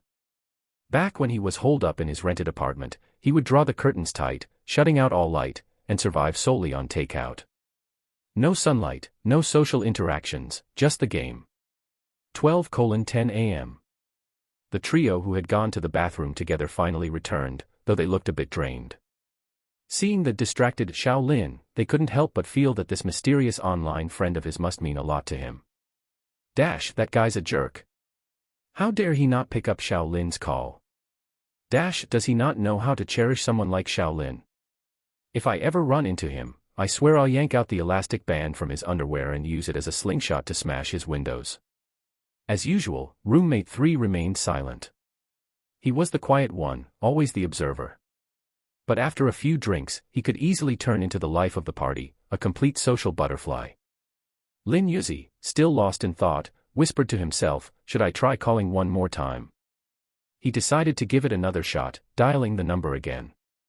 The truth was, he owed this person some money and wanted to pay it back as soon as possible. He didn't want to drag things out, afraid that with everything going on, he might forget and end up leaving a bad impression on his online friend. Tomorrow's going to be busy, he reminded himself. He needed to print out his competition entry form, and he also had to stop by the cold weapons store to pick up his custom-made bow and arrows. Taking a deep breath, he held the phone to his ear, waiting anxiously for the call to connect. Next, he'd take a flight to visit the legendary Lolan from the records. The ancient city of Lolan, which had mysteriously vanished, was rumored to have reappeared recently, along with a new jungle teeming with vibrant life. Outside the jungle, some people reported hearing the faint sound of water, though no one could find where the river was hidden. Despite the elusive river, the lush, green jungle attracted many visitors eager to explore and share their experiences online. Every day, more and more people flocked there. With the National Day holiday coming up, he decided to take a few days to investigate, hoping to see if it had any connection to the mysterious patterns he was interested in. After that, he'd rush back in time to participate in the martial arts tournament.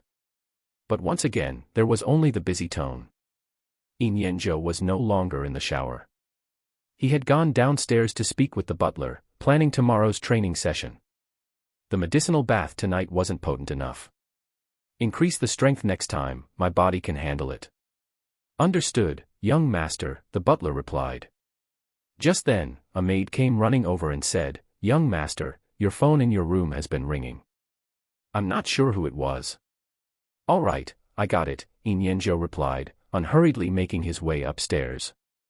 At this hour, it was likely one of his old friends trying to reach him. Could it be that they've discovered some rare treasure again? When he finally reached his room, the ringing had already stopped. He picked up his phone, unlocked it, and froze in shock. Why is it her? A wave of nervousness hit him, and his mind began racing. He couldn't decide whether to call her back or not. She called twice, it must be something urgent. I should call her back and ask what's going on, he thought. But just as his finger hovered over the call icon, he hesitated. No, wait. If I call her back now, how do I explain not picking up earlier? And not just once, but twice. Lin Youzi was torn, deeply conflicted. He hesitated, then quickly typed out a message, sorry, I couldn't pick up earlier. My phone was on silent. Is everything okay? Just as he was about to hit send, he stopped. No, this message feels too cold, too impersonal. With a sigh, he deleted it. Somehow, sending a text like that felt robotic, lacking any warmth. If only he'd come upstairs sooner. Hindsight is 20/20. On the other side of things, Lin Youzi noticed that he really wasn't going to get a response. He sighed in disappointment. All right, looks like he's really asleep. Or maybe he's been drinking again. Forget it, I won't drink anymore. Fine, then. I'll drink by myself, Lin Youzi muttered, sounding a bit resigned. Earlier, he had seen the notification pop up briefly on his chat app, the other party is typing. So much for being asleep. He's just ignoring me. Fine, if you don't want to pick up, then don't. Who cares? Frustrated, he walked over to the fridge and pulled out a bottle of beer. His roommates had warned him that this was likely fake alcohol, but he didn't believe them. I'll drink it and find out for myself. With that, he cracked open the bottle, ready to drown his annoyance in a cold drink. During dinner, he had tried a few sips of apple cider vinegar but didn't like it, so he set it aside. Now, though, he was determined to down an entire bottle of beer, just like that. He popped the cap open, and a burst of cold mist rose from the bottle. It was icy cold, almost too cold for a late-night drink. Normally, drinking something this cold at this hour would lead to a stomachache. But Lin Youzi wasn't worried. He was strong, a little cold wasn't going to hurt him. With a deep breath, he took a big gulp. Gulp, gulp. It tasted awful, a bit bitter dash. Then, almost immediately, the alcohol hit him hard, sending a throbbing pain through his head. Hiss, he winced, gently tapping his forehead with his fist, glaring at the beer bottle in his hand. What kind of drink is this? Squinting at the label, he finally made out the name printed on it. Lei Hua. Right there, emblazoned on the bottle, was the slogan, Lei Hua, brave the depths of hell. Damn. Who wants to brave hell? Forget it, I'm done drinking this. He quickly put the bottle down, thoroughly regretting his choice. As Lin Youzi rushed to the first-floor bathroom to throw up, his phone, left on the table, began to ring. Buzz, buzz, buzz. All three of his roommates instantly turned their gazes toward the phone. They exchanged glances, a silent debate playing out among them. You answer it. No, you answer it. You're the eldest, you should answer it. Hey, third bro, that's not what you said when you were drunk earlier. But you're still the eldest. Gulp. Under pressure, the eldest, Jiang Yongji, reluctantly reached out with a trembling hand, picked up Lin Youzi's phone, and saw that the caller was someone named, Circle That Can't Be Drawn. After a moment's hesitation, he answered. Meanwhile, in a grand estate. After much internal debate, Lin Youzi had finally resolved to call back and explain himself. But just as he was about to apologize, a deep male voice answered instead. Hello. A deep baritone voice. Who are you? Lin Youzi's guard went up instantly. 2 missed calls that he hadn't answered, and now when he called back, a man picked up the phone. Anxiety gripped him. He began to fear that something might have happened to Lin Youzi. The tone of that voice was too ominous. What did you do to Lin Youzi? He asked, voice laced with urgency. Lin Youzi. How does he know her name? Jiang Yongji was taken aback. It seemed Xiao Lin and this online friend were closer than he had thought if they even knew each other's real names. Deciding to be upfront, he glanced toward the bathroom, listening to the sounds of Xiao Lin still retching inside. Oh, he's drunk and throwing up in the bathroom, Jiang Yongji said matter-of-factly. The word drunk sent Lin Youzi into high alert. She was naive, easily tricked, and now she was drinking. Late at night, no less. What if something terrible happened? Why is she drinking? Put her on the phone. I need to talk to her, he demanded, his worry growing by the second. I already told you, he's drunk and puking his guts out. He can't talk to you right now. Are you even listening? You must be the person he was trying to reach, right? Yes, that's me. Why? You missed 2 calls from Xiao Lin. He was upset about it, so he started drinking. What were you even doing? Xiao Lin. Yeah, I'm his big bro. Oh, big bro. I see, Lin Youzi stammered, accidentally addressing him as big bro in his flustered state. But Jiang Yongji wasn't having it. Don't try to get all friendly with me.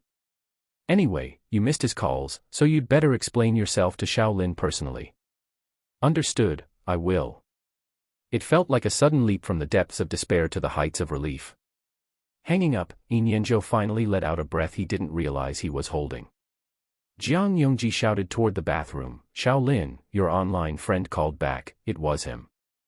Inside the bathroom, Lin Youzi, still feeling the unpleasant effects of the fake alcohol, finished rinsing his mouth. His eyes were slightly red from all the retching. Damn you, Lei Hua. Cursing the terrible beer under his breath, he shouted back, got it.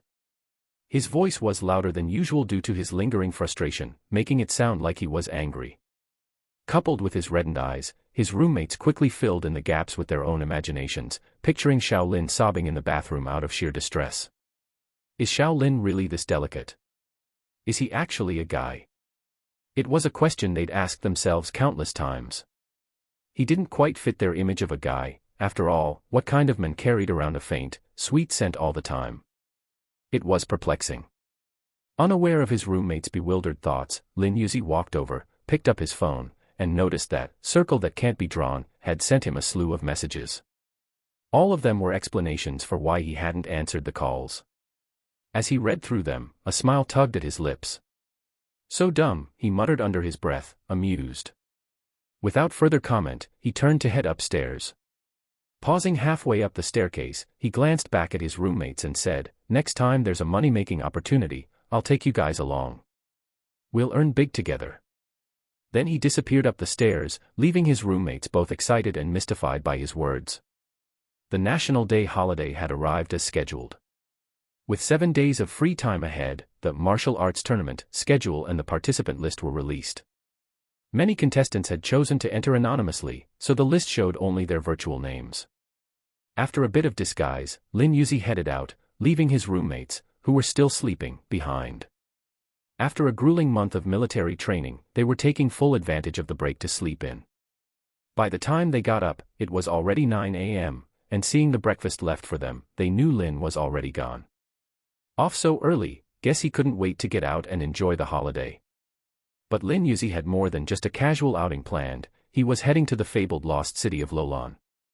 Who wouldn't want to see such a place firsthand? After the 3 roommates finished breakfast, washed up, and packed, they left the small house with their luggage. Meanwhile, Lin Youzi had arrived at a cold weapons shop. "Boss, I brought the money." "Good, your bow and arrows are ready for you." In the middle of the store's display area was a bow that stood out under the lights. "Want to practice in the backyard?" the store owner suggested.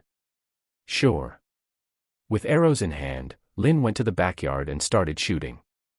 Each shot landed precisely in the bullseye. The warm feeling of each release made him want to keep going, but remembering he still had a trip to Lolan, he collected his arrows, paid, and bid the owner farewell. Thanks to his bow permit, he could legally bring his bow and arrows onto the plane. The only restriction was that they had to be carried openly, not concealed, a small inconvenience. On the way, the taxi driver wasn't surprised by Lin's unique look. During the holiday, he'd already seen plenty of strange outfits. Lin's appearance likely just seemed part of some archery event. Yet Lin's bow and arrows weren't toys, they were real, capable of serious harm. Finally, the taxi arrived at the airport. His flight was at 11:30 a.m., and it was already 10:40 a.m. He'd have to pass through ticketing and head to the waiting area soon. After checking in without needing to check any luggage, he reached security, only to be stopped again. "Bows and arrows aren't allowed on board." "This is my bow permit," he replied calmly. Already expecting the question, he handed over his permit.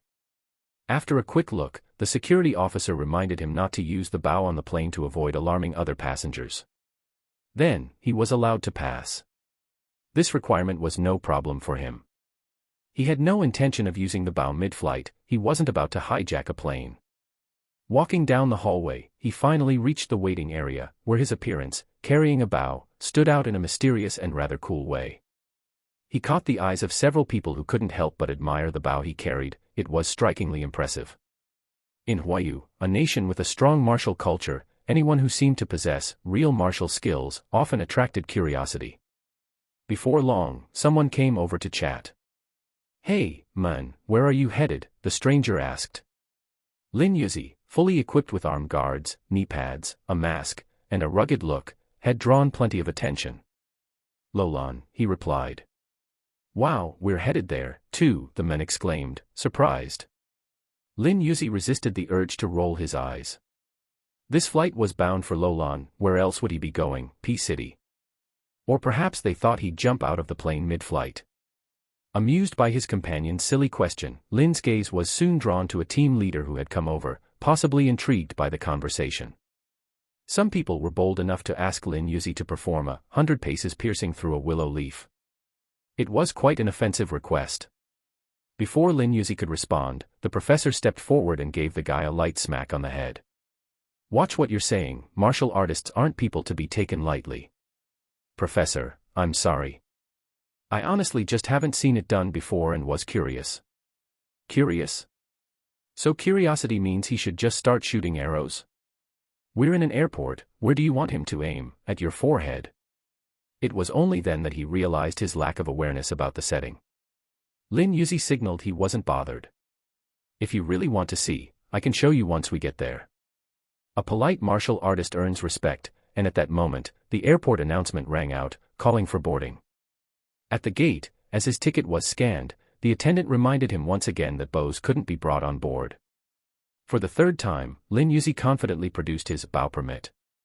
The attendant examined it closely, confirming its authenticity. It was the first time they'd seen such a permit, and they handed it back with a polite smile. All right, sir. Have a pleasant trip. Here was a real martial artist, approved by the Huayu authorities with the legendary qualification of 100 paces piercing a willow leaf. There were fewer than 5,000 such permits nationwide. After boarding, he noticed that the research team had booked a block of seats toward the back of the plane. Since he'd purchased his ticket independently, he had a window seat closer to the front. All right, we'll regroup after we land, one of them called to him. Got it, he nodded and then settled into his seat. He still hadn't named his bow, having been unable to come up with anything good for it. He'd thought of calling it Twinwood Bow, though it felt a bit too simple. In the end, he decided to stick with that name. His arrows, however, he'd named Lin Feather Arrows. Next to him sat a young couple, whispering about his appearance. To them, he seemed mysterious, maybe even a bit pretentious. So what if he has a bow permit, the young man thought sourly. Did he really have to dress up to look so professional? It's like he thinks he's the only person in the world with a permit. The young man felt a twinge of jealousy. He had tried to earn a permit himself once. At his archery club, he'd used a modern bow with tech-assisted aiming, barely needing any effort to pull a 5-stone bowstring. Within 50 steps, he could hit the target every time. Newbies who missed shots regularly even called him coach, and he'd gotten a bit carried away with the title. Urged on by his students, he decided to try for a permit, gathering a group to watch him take the test. But at the testing site, all he found were traditional wooden bows, no assisted aiming, no mechanisms to reduce draw weight. In front of all his friends, he struggled just to draw the bow, and when he did, his shot missed its mark. Humiliated, he decided to escape for the holiday, hoping to avoid the shame. Yet here he was, running into someone with a genuine permit. He knew exactly how difficult it was to pass that test. Jealousy flared up, mostly because he wished it were him with the permit.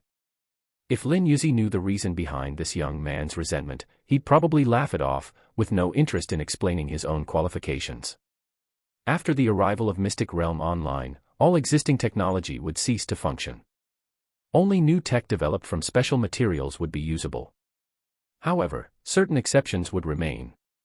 The more primitive a tool, the less it would be affected. The older the material used, the more reliably it would perform. For example, the 1,000-year-old hardwood used in the Twinwood bow would remain virtually unaffected. He wasn't keen on scrambling to find weapons once Mystic Realm Online descended. In the time that took, he might die dozens of times over. Despite his jealousy, the young man next to him was smart enough not to challenge someone with real skills. Someone in the crowd, feeling bold, asked if Lin Youzi could perform a 100-pace bullseye shot. It was a rather rude request. Before Lin Youzi could respond, the professor stepped in and gave the young man a quick knock on the head. Mind your words. Martial artists aren't here to perform on demand. Professor, I'm sorry. I've never actually seen anyone make a 100-pace bullseye shot. I was just curious. Curious, huh? And where exactly did you expect him to shoot? We're at an airport. Should he aim at your forehead? Only now did he realize he'd spoken without thinking. Lin Youzi smiled and assured everyone it was fine. If you'd really like to see it, once we're at the proper location, I could show you a little something. The crowd was impressed by his calm and composed demeanor, and their respect for him grew. Just then, an announcement came over the airport speakers, calling for passengers to begin boarding. At the gate, as he went to scan his ticket, the attendant reminded him that archery equipment couldn't be brought on board. For the third time, Lin Youzi calmly presented his archery permit. After verifying it was indeed an official permit, the attendant, who had never seen one before, handed it back with a smile. Thank you, sir. Enjoy your flight. A true martial artist, one with a legitimate title. His skill level was officially recognized by Huayu Nation, with the legendary 100-pace bullseye stamped on his certification. Only around 5,000 people in the entire country held such a permit. Once on the plane, the research team he had traveled with took up seats together in the back, while Lin Youzi, who had booked independently, was seated alone at a window seat near the front. "We'll meet up after we land," one of the researchers told him. "Got it." Lin Youzi nodded and took his seat. He hadn't yet named his bow. He'd considered calling it Twinwood Bow, but that felt a bit too plain. After some thought, he decided to stick with it. As for his arrows, they were named Lin Feather Arrows.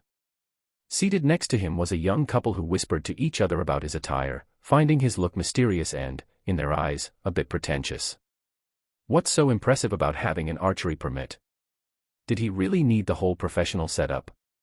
The young man felt a wave of envy wash over him. He himself had once attempted the certification exam. At an archery enthusiasts club, he'd used a modern bow with advanced aiming aids, allowing him to pull a high-poundage bow with minimal effort. Within 50 paces, his shots were almost always dead on. When newcomers came into practice, he often watched them miss their targets entirely, some even struggling with basic bow handling. Soon enough, the other students started calling him coach, boosting his confidence. Egged on by his students, he'd gotten overexcited and invited a bunch of people to watch him take the certification test. But when he arrived at the test site, he was shocked to find only traditional wooden bows with no aim assist or mechanical draw aids. Embarrassingly, he couldn't even pull the bowstring properly, and when he finally managed, his shot veered off target. The whole experience was humiliating, especially in front of his friends. It had prompted him to take a short trip over the National Day holiday to escape the memory. Yet here he was, running into someone with an archery permit, again. Having experienced the difficulty of the test firsthand, he knew all too well how hard it was to earn that certification. The jealousy was undeniable. Why couldn't he be the one holding that permit? If Lin Youzi had known the real reason behind the young man's sour attitude, he probably would have laughed, dismissing any need to explain how he'd earned his certification. After May's world online descends, all existing technology would become obsolete. Only materials adapted to the new era would be useful in developing new technologies. But there were exceptions. The more primitive the object, the less affected it would be by the shift. The older the living organism or material, the more its properties would be preserved. For instance, the millennia-old hardwood used for his twinwood bow would experience only minimal impact. He didn't want to find himself scrambling to locate weapons once May's world online arrived. By that time, he'd probably have died dozens of times over. The young man sitting next to him, though bitter, wasn't foolish. He didn't like the idea of someone else possessing a permit he'd failed to get, but he was wise enough not to provoke someone with real skills. And so, after several hours in the air, they finally arrived in the northwestern region of Huayu Nation, known as Shiyu, or the Western Frontier. Here, Jiang signifies the vastness of the land. The ancient city of Lolan lay within this expanse. Upon landing, the group still needed to travel by car. Lin Youzi had no checked luggage, so he went ahead to the baggage claim area to wait for the research team's bags to arrive. After about 10 minutes, the team joined him, and a few more minutes passed as they waited for their luggage on the conveyor belt. After nearly half an hour, they finally exited the airport. They rented a vehicle and began the journey toward Lolan. However, Lolan lay far from the main cities, and vehicles could only take them so far. They'd need camels to reach their destination. It was Lin Youzi's first time riding a camel, and he noticed there were even special traffic lights just for camels along the route. Along the way, he saw scattered earthen buildings, windproof structures where travelers could take a break. The caravan of camels pressed forward, moving steadily between these relay points. Shiyu was vast and bright. Even at 11 p.m., the sun still hadn't set. By this time, the constant exposure to the sun had left many feeling parched. Fortunately, every 5 checkpoints had a rest area where travelers could find hotels, restaurants, and food stalls for refreshment. The professor decided they'd stop here and rest for the night. The camel team also agreed to pause, led by an experienced guide at the front. Traveling at night in the desert was both treacherous and freezing, with sandstorms obscuring direction and visibility. In a lively indoor restaurant, locals regaled the tourists with tales of the legendary desert thieves. According to the stories, these thieves could navigate the desert without losing their way, and each night, they would emerge to rob anyone they encountered. In times of hunger, they were even said to prey on wandering travelers. The tale sounded eerie enough, but it only brought laughter from the tourists. After all, everyone knew that once you're on a commercial flight, you're not jumping out mid-trip. Most people were here to see the scenic wonders of Lowlan, so naturally, they all set off with the same camel team. Listening to these local stories, Lin Youzi suspected it was just a clever marketing ploy, an attempt to captivate travelers with ghostly legends and stir their curiosity. Reflecting on this, he couldn't help feeling a bit deceived. Could all those legends about Lowlan online be mere fabrications? But then he considered the fact that the research team was here. Surely there must be some truth to it. The camel team was scheduled to depart at 9 a.m. the next morning. This meant they'd have to set out shortly after dawn. Leaving the restaurant, Lin Youzi headed to his hotel room, marveling at the novelty of staying in a Shiyu hotel. There were no windows in his room, an understandable design to block out sand and wind. The architecture reflected an exotic charm. After briefly looking around, he decided not to bother with a shower and simply collapsed into bed. In Shiyu, showers weren't something you could just take whenever you felt like it. Though he could have washed up, he wondered how he'd manage the following day. Besides, he was too tired to change out of his travel gear and simply took off his shoes before climbing into bed. As night gave way to dawn, the sun slowly rose over the eastern horizon. By 8 a.m., a glimmer of light appeared on the distant edge of the sky. Daybreak at 8 a.m., long days and short nights. With over 12 hours of daylight, the day stretched out far too long. The research team was already awake. They had risen just after 7 a.m., even before the sun was up, busy inspecting the structure of the hotel room. Tourists, too, were alert, constantly mindful of the 9 a.m. departure time for the camel team. No one dared to fall into a deep sleep, fearful they might miss the caravan's departure. The caravan continued forward. They were now only half a day's journey from Lowlan. Lin Youzi trailed at the back of the research team, lost in thought about what he recalled of Mystic Realm OL's descriptions of the Western regions. Western regions. I don't seem to remember anything significant. I never paid much attention to it. In his memory, the Western regions hadn't seemed like a place of major events. But then again, truly significant matters were often under government control, far from the reach of ordinary people. In his past life, he'd been just an average person, so naturally, he wouldn't have known the real details. Just then, the professor, for reasons unknown, drifted to the back of the group and slowed his pace to match Lin Youzi's. "Young man, aren't you hot in that outfit?" Lin Youzi snapped out of his thoughts and shook his head. "Not at all. There's no immediate danger. That outfit of yours. It's fine, Professor. This fabric is highly breathable." This outfit had cost him tens of thousands, after all. It wasn't just about hiding his identity, it was also to protect himself. Having died once, Lin Youzi now valued his safety above all else. "All right, then," the professor said, respecting his decision. Still, Lin Youzi's attire drew plenty of attention. People watching the group were buzzing with rumors, guessing that the professor and his team were on some kind of mysterious mission. Soon enough, photos of them appeared online, titled #Shocking. Mysterious team on the Western Regions Road, #. Some experts in the field chimed in. "This isn't some mysterious team, it's an officially authorized research team investigating a possible Lowlan site." Exactly. According to the official site, there are 30 researchers and 22 security personnel, making a team of 52. Of course, Lin Youzi was unaware of all this chatter online. Elsewhere, a man and a woman saw the news. The man had come to Wannan City, asking everywhere about someone, only to meet frustration and dead ends. His spirits were sinking. The woman, on the other hand, saw the Western regions trending and remembered the desert marauders from her past life. A year after Mystic Realm OL would descend, the desert marauders would return to life. Yes, return to life. The desert marauders, once the rebel army of a certain nation, long dead. Under the influence of mysterious forces, their decayed bodies were filled with sand, their eye sockets glowing with an unquenchable soul fire. These marauders bore a deep hatred for their former country, lying hidden in the sands, awaiting the chance to strike back. Recalling the lore about the desert marauders, the woman fell silent.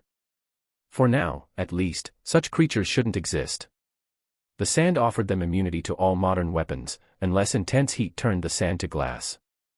Or, of course, if one had abilities or one of the 5 major skills, they could attack effectively. Otherwise, fighting the marauders was futile. The desert marauders had their own hierarchy. Marauder. Chief Marauder. Strategist. Vice Chieftain. Chieftain. The woman felt reassured. At this point, they should be safe. That Lolan on the video might only be an illusion created by chameleons and mirages working together. At last, after a long journey, they arrived at Lolan. The guide introduced it as a real location, no mirage, no illusion. Ahead lay a lush oasis, a breathtaking wonder in the desert. Is this place really real? It doesn't make sense scientifically, someone exclaimed. Don't be surprised, said the professor. 1,000 years ago, this wasn't desert at all. The ancient Lolan kingdom chose this place because of its rich land resources. Indeed, time had transformed it beyond recognition. But, Professor, someone asked, why is everything around us just desert, with no signs of the past? Could it be due to overexploitation? Possibly, the professor replied thoughtfully. But climate change is a more likely culprit. The professor, with his seasoned insight, explained his theory: rising temperatures had led to glacial melting, interceasing water vapor. This vapor, affected by Siberian cold fronts and dry air masses. The professor continued explaining, the cold vortex sweeps over the western regions, trapping the water vapor here due to the high temperatures and stark temperature differences. With water, life naturally begins to flourish again. It had been centuries since the Little Ice Age, and with global temperatures rising every year, this theory seemed more and more plausible. Perhaps, in a few millennia, the western regions would once again be filled with lush greenery. The professor's insights were illuminating. Everyone felt they had gained something valuable, understanding the benefits of learning through practical experience. All right, everyone, let's start by gathering materials from the surrounding area for research, the professor instructed. Yes, sir. The team quickly became absorbed in their work. One team member, however, couldn't let go of something on his mind. He walked over to Lin Youzi and asked quietly, martial artist, can you demonstrate that, hitting a target 100 paces away, thing? This guy. Sigh. All right, Lin Youzi said, grabbing his bow, his eyes sharp. What's the target? Let me look around. The men scanned the area, searching for a good spot to showcase the legendary 100 paces piercing feat, but after a thorough look, he couldn't find anything suitable. Shooting toward the Lolan greenery was out of the question. Tourists were there, and it was also risky. Any stray shot could damage valuable research samples. After some thought, he decided to create his own target. Hang on a second, he said, jogging off to place a stone 100 paces away. His movements attracted quite a crowd. Even the professor looked over, shaking his head in exasperation, though he let it pass. Once the men had positioned the stone, he waved his arms, signaling for Lin Youzi to shoot. A stone, huh? Muttering to himself, Lin Youzi didn't even bother with careful aiming. He released the arrow, and it flew straight, shattering the stone on impact. Wow. Amazing. The man, a nearly 30-year-old PhD student, cheered with the excitement of a child. Martial artist, your skills are incredible.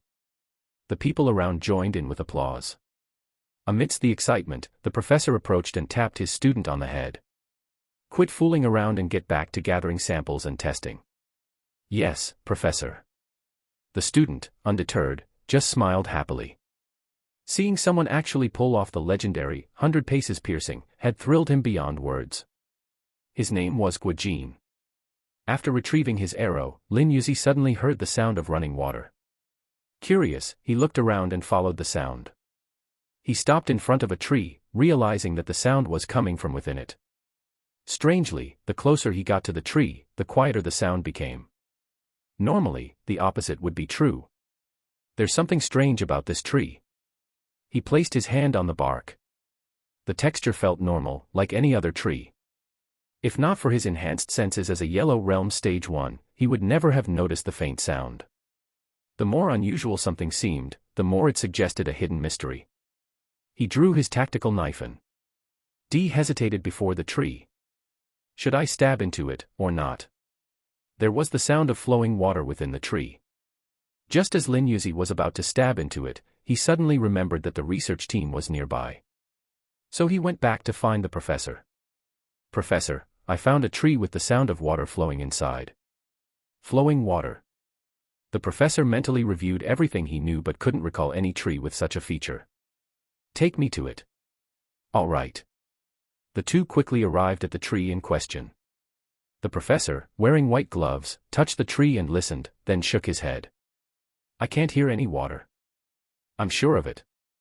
There really is a sound of water inside this tree. Seeing Lin Youzi's firm conviction and recalling his skill in hitting a target from 100 paces, the professor thought perhaps this was some kind of martial artist's heightened perception. The professor decided to trust him this time. In that case, wait here. I'll go get some equipment to take some readings. All right. Soon enough, geologists, botanists, and other specialists gathered around the tree, analyzing it and checking the soil moisture. Guojin set up the scanning equipment, preparing to get a reading. A typical scan of a tree would take around 5 minutes. Professor, the equipment is ready to scan. At this, the professor led the other experts back to a safe distance. Once everyone had moved away, he pressed the start button on the device. While they waited, the team discussed their observations. The geologist pointed out that the soil moisture around the tree was perfectly normal. If there really were flowing water inside the tree, then the soil around it would either be very dry or very wet, not distributed as evenly as it was. The botanist added that, judging by the bark and diameter, it was impossible for there to be flowing water inside. Plants transport nutrients in a linear flow from the roots upward, through channels made of dead cell walls. These channels are extremely small, incapable of creating audible sounds. To hear any kind of flow would mean that most of the tree's cells would have to be dead, which would make it impossible for the tree to support itself with this diameter. Additionally, the plant's conduits are small. Xylem transports water and minerals, while phloem carries organic matter. If one could hear the water, what would that mean for the phloem? In short, there was no way this tree could contain water that could be heard. Each expert leaned in and listened closely, but no one else could hear anything. One expert explained that for flowing water to produce sound, there would need to be both fractures and air bubbles present. He cited research from The Source of Sounds in Bubbles and Flowing Water. Every expert had solid points that sounded convincing. But Lin Youzi remained firm that he hadn't misheard. The others had nothing more to say. Anyway, the scan results were about to be ready. 5 minutes passed. Guojin stepped forward to check the results, but as he looked, his entire body went rigid, and he couldn't stop his teeth from chattering. Sensing something was wrong, everyone crowded around. An unexplainable dread filled their hearts. Cold sweat dripped down the professor's forehead as he looked to Lin Youzi, trying to keep calm. Young man, come over and take a look. Lin Youzi walked over, and his body froze as he saw the scan results. Inside the tree, the entire core was filled with water. X-ray and infrared scans also revealed numerous invisible life forms. Save the data, upload it to the external database, and let's run the scan again, the professor instructed. Got it. Guojin, still tense, flexed his stiff fingers and restarted the scan. Meanwhile, Lin Youzi had a sense of what the creature might be, a chameleon, and a very large one at that. The biologists had confirmed it was indeed a chameleon, but one of this size, several meters, was almost impossible to believe, like something out of a lost Jurassic era. Staying alert, Lin Youzi gripped his bow tightly, ready to react at the first sign of danger. The 5-minute scan passed quickly. This time, when the team saw the image, any remaining doubts vanished. The infrared showed the creature had moved, and now its eye sockets were focused in their direction. Not good. Without hesitation, Lin Youzi warned the group, pulling an arrow and shooting instantly. The piercing sound of the arrow sliced through the air. The team, alarmed, began withdrawing from the area. Guojin and the professor swiftly packed up the equipment. Did you upload the image? The professor asked. Yes, it's been sent, Guojin replied, dismantling the equipment carefully to avoid damaging the lens. Are you ready? I feel something moving towards us, Lin Youzi said, his face tense. He could sense the wind shifting, a sign of something advancing at high speed. And just as troubling, the arrow he had shot seemed to vanish mid-flight. An invisible enemy, not a good sign. We're ready. Guojin finally finished, placing the equipment in a case. Suddenly, the surrounding trees burst open, and jets of water began gushing from them, flooding the area and scattering the team. This must be the ancient Lolan water system. Incredible, just incredible. The professor, despite the chaos, was mesmerized by the sight, theorizing that Lolan had used these trees as natural water wells, allowing them to maintain the land's integrity without environmental damage. The professor's excitement grew as he saw his hypothesis about temperature rather than land use causing desertification potentially validated. Professor, we need to leave, this can wait. Guojin urged, but the professor refused, insistent on gathering evidence. Lin Youzi frowned. If the professor continued to linger, his safety couldn't be guaranteed. Yet physically dragging the professor out was impractical. Guojin wasn't strong enough to carry him while handling the equipment. With no other choice, Lin Youzi resolved to buy them as much time as possible. Hurry up, he told them, his voice firm. I can't hold off whatever's coming for long. Yes, we're almost done, the professor muttered, as if possessed, snapping photos and even peeling back bits of bark and soil for study. Just then, amidst the streaming water, a shadowy figure emerged. The figure emerged through the water, its outline visible even while cloaked in invisibility, as water clung to its body, revealing its presence. Lin Youzi shot an arrow, but it vanished just like before. The camouflage lifted, and the chameleon's massive body, larger than a car, became visible, casting an intimidating shadow over the professor and Guojin.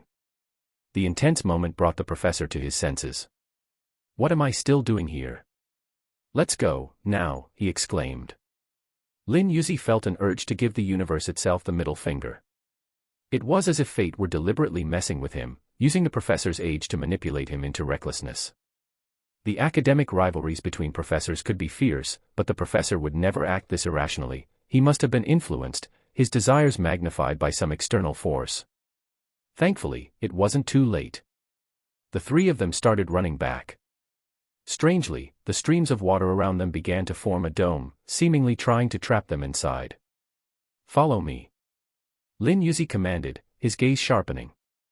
Without realizing it, faint petals began to glow on his shoulder as he fired 3 arrows in quick succession, piercing through the water barrier. Go, he urged. Right behind you.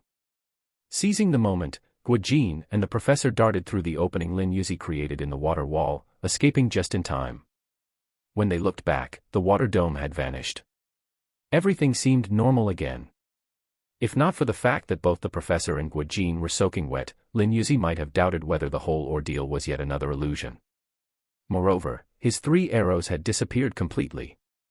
Despite clearly passing through the water, they were nowhere to be found outside. Unknown to them, within the ruins that had emerged, an even greater presence was stirring. This creature, known as Shen, had long lurked in the mist. Now, everyone in the area was trapped within Shen's mystical illusion. Sensing Lin Youzi's arrival, Shen used the chameleon as bait, intending to draw him into a specific task. Meanwhile, the tourists who had been around the ruins had all fallen unconscious under the mirage's influence. The same fate had befallen most of the research team, scattered on the ground, unconscious. Only 3 remained alert. Did we really make it out? Guojin asked, still anxious and glancing around nervously. The professor remained silent, clearly shaken and racked with guilt, realizing that his earlier actions had endangered everyone. But the scene around them offered no time for reflection. Another water dome began to form, this one far larger. The previous dome had merely been a delay tactic. Now, this expanded dome sealed off the area entirely, blocking sunlight and cutting them off from any satellite signals. Communication was down. Thick fog began to spread rapidly, with Shen's form appearing and disappearing within it. Is that creature even real? Guojin's eyes caught sight of Shen's outline, disbelief evident in his voice. That thing's straight out of Shanhai Jing, how can it exist? Lin Youzi's palms were sweating. Shen, Mirage Dragon, a creature that guards certain lands, roaming within dense fog. Its appearance always brings mist that traps all within, plunging them into an eternal illusion. Chameleon uses light refraction to alter its surroundings, with a tongue that strikes at lightning speed. Its mucus grants it immunity to any attacks that cling to its surface. Weakness, limited to 300-degree vision, attacks from the blind spot can be effective. Fragments of Mystic Realm OL's Desert Dungeon data appeared in his mind. He had never entered the dungeon, but he knew its final boss was Shen. And now Shen was here, in reality. No way had Mystic Realm OL descended into reality early, without warning. Lin Youzi felt a wave of despair. The universe seemed to be playing a deadly game with him. Fine. If you want me dead, I refuse to comply. He loosed arrow after arrow toward Shen, disregarding the cost. But every arrow that entered the fog vanished without a trace. Shen's silhouette faded along with them. And Shen's true form still hadn't even shown itself. To be clear, Shen's full name was Shenlong, Mirage Dragon. Usually low-key, it often took the form of a clam. And indeed, what appeared before him now was that very form, a gigantic clam. Suddenly, the ground cracked open. Shen emerged directly in front of the three of them. Within close proximity to the fog, the professor and Guojin collapsed, unconscious. Am I really going to die today? Lin Youzi didn't want to die. He quickly retreated, dodging the cracks spreading through the ground. He ran and ran. But eventually, a chameleon blocked his path, with Shen pursuing from behind. He was trapped between a wolf in front and a tiger behind. Attempting to shake off the chameleon, Lin Youzi changed directions, only to have it reappear, this time encircling him. United in their assault, their tongues lashed out with enough force to shatter stone. If one of those hits landed, it would hurt, a lot. Why am I running into life-or-death situations the moment I step out? Not yet possessing the mindset of a true warrior, Lin Youzi forced himself to stay calm, fighting back as best as he could. Unnoticed, another petal lit up on his shoulder. Shen observed quietly from a distance. But as soon as a fifth petal lit up, and then a sixth, the chameleon vanished. Panting heavily, Lin Youzi scanned his surroundings, on guard. The chameleon's attack rate had been so intense that he hadn't had time to draw his arrows to counter. Now, a strange heat spread through his body, particularly in his shoulder, where it felt as though something were biting him, leaving his arm nearly paralyzed. What's happening to me? Before he could catch his breath, Shen reappeared, herding him toward the edge of a water source. There, a small orb sat, surrounded by breathtaking scenery. Oddly, neither the chameleon nor Shen dared to enter. At last, Lin Youzi could rest. He collapsed onto the ground, breathing heavily. He felt unbearably hot. Out of desperation, he shed his heavy armor, his shirt disheveled, but it barely helped. Some instinct within him told him that the orb held the key to relief. He moved toward it step by step. As he drew closer, the mist cooled the intense heat within him. Gaining a bit of clarity, he glanced behind him. An unseen barrier seemed to prevent the chameleon and Shen from following him. If I take this orb, will I die? He hesitated. Just then, the mist parted. That's when he noticed a large gate at the water's end. All the water seemed to flow from this gate and the orb. Whatever happens, I'm going for it. The instant he picked up the orb, he felt himself pulled into the gate. Shen watched impassively as it all unfolded. Queen of Lolan, the pact is fulfilled. It is time for me to go. The Mirage Dragon revealed its true form, blanketing the area in fog once more before vanishing into the clouds. The chameleon disappeared as well. Because the queen was about to awaken. After being pulled through the gate, Lin Youzi found himself in utter darkness. He took a tentative step forward. Suddenly, torches along his path blazed to life. What was going on? The silence was oppressive, chilling him more than the darkness itself. Clutching the orb tightly, he moved in the direction it seemed to guide him. At last, he arrived before a stone statue. It was dim, but he could make out the form of a woman. The orb in his hand began to glow brightly. Directly in front of the statue was a small hollow, perfectly shaped to hold the orb. So, I'm supposed to offer it here, right? Lin Youzi hesitated, holding the orb in his hand. He didn't know what the orb did or whose statue this was. The only source of light came from the torches, and he saw no other exit. It seemed his only option was to place the orb in the hollow. Should I? After a moment's internal struggle, he decided to put it down. He had tried to activate the orb before, but it hadn't responded. It seemed to act merely as a conduit for the powers within the gate, generating the water source. But what if placing the orb caused a flood? Lost in thought, Lin Youzi reconsidered, deciding once again not to place the orb right away. He wandered around the palace hall, but after searching thoroughly, he confirmed there was no other way out. The only way forward was to place the orb in the hollow. If this were a game, he'd have nothing to lose, he'd just respawn if things went wrong. But this was reality. What if something went terribly wrong? After a long hesitation, he made up his mind. It should be fine.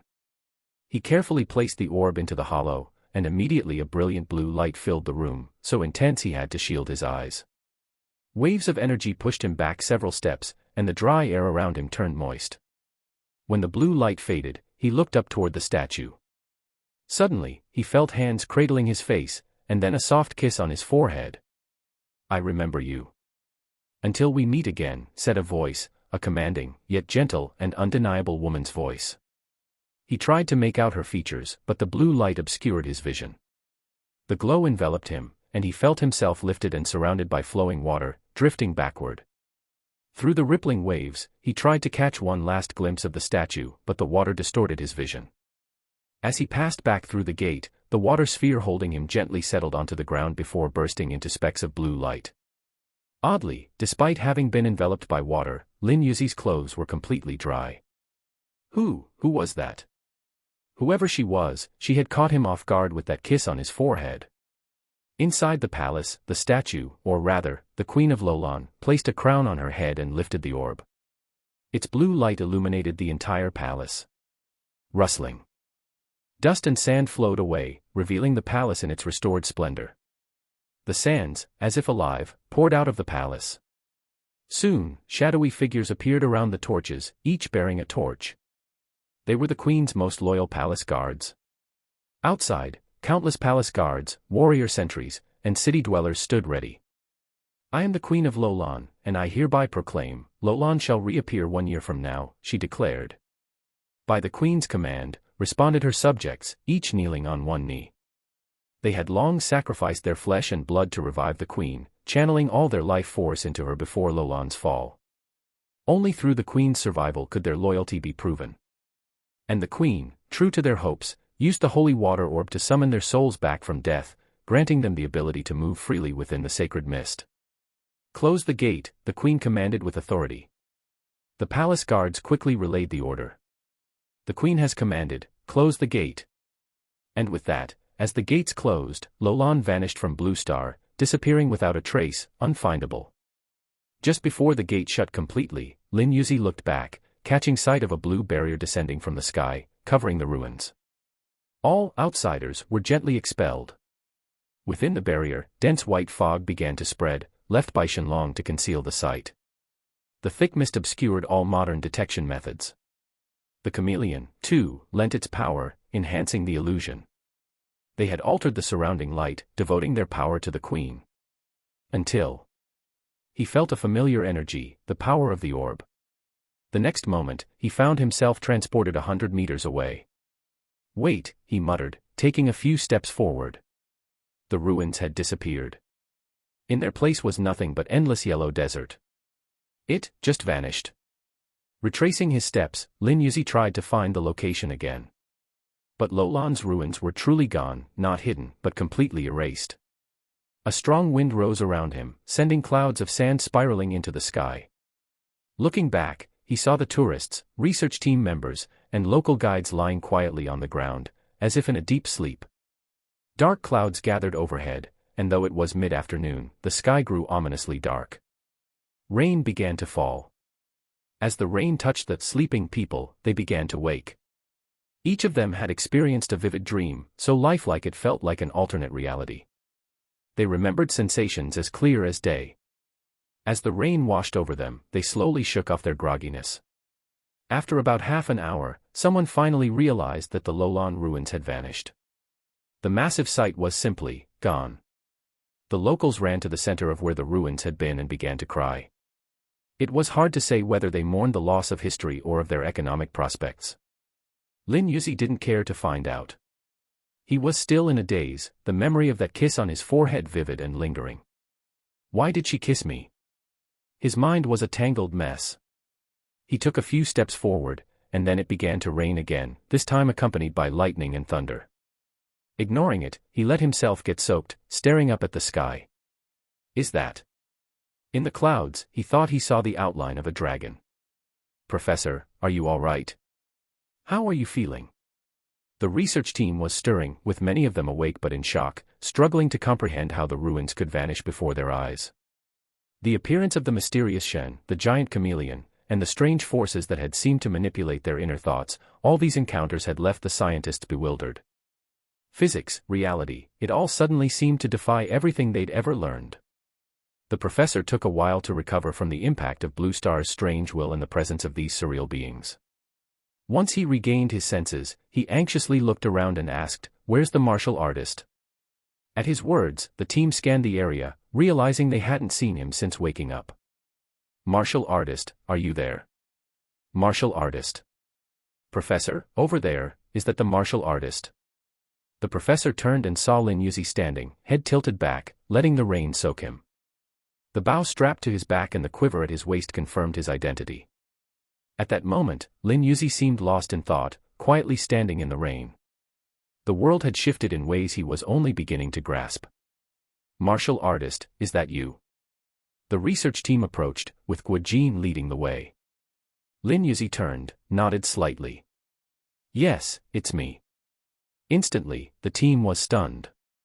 The handsome, enigmatic martial artist they'd traveled with all this time was a woman. And, in the rain, she looked strikingly beautiful. Had enough of staring? Lin Youzi's expression remained cold as he cast the research team a cutting glance, then turned to leave. Before he left, he said, "Professor, our deal is complete. No need for payment." With that, he walked off alone. "Wait, young man, without camels, we can't make it back," one of them called out. But he merely waved a dismissive hand without answering. That might be true for ordinary people, but not for him. He could make the journey back on foot if needed. Before long, he disappeared into the rain. The rain that had first fallen was the purified water of the holy water orb, meant to wake those caught in the mirage's illusion. But this new downpour was real rain, the blue stars were retaliating in frustration. Lin Youzi knew that if he lingered, the rain would continue indefinitely, and no camels would arrive. The blue star's fury stemmed from the reappearance of Lolan, a remnant of ancient power awakened by another force beyond its control. The thick fog of Shen had masked Lolan's presence until it vanished completely, leaving traces of a foreign power that the blue stars couldn't suppress, fueling its helpless rage. This was the largest rainstorm the western regions had seen in a century. Wherever Lin Youzi walked, the rain poured even harder. "Is this the best you can do, Blue Star's will?" Pathetic. Defying the so-called will of heaven felt satisfying. After all, it had been working against him all along. People had limits, and Lin Youzi had reached his. Raising his middle finger skyward, he dared the heavens to respond. As if understanding, the sky rumbled with thunder, although no lightning fell. A direct strike would only hasten the invasion of Mystic Realm OL. For now, all it could do was intensify the rain and wind. The cold rain slapped against his face. Was it cold?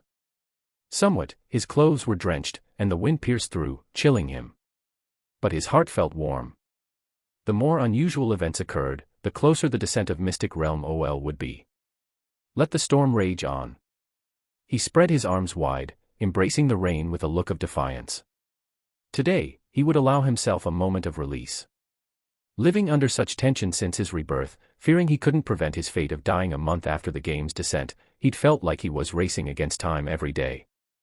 In that moment of freedom, his character panel changed subtly. Exploiting a gap between Mystic Realm OL and the Blue Star's will, this sense of release was a human emotion neither could control. Amid this liberated feeling, a new line of text appeared on his panel. Passive skill, Queen's Gift, marked by the Queen of Lolan, who kissed your forehead. You are blessed by the holy water's protection.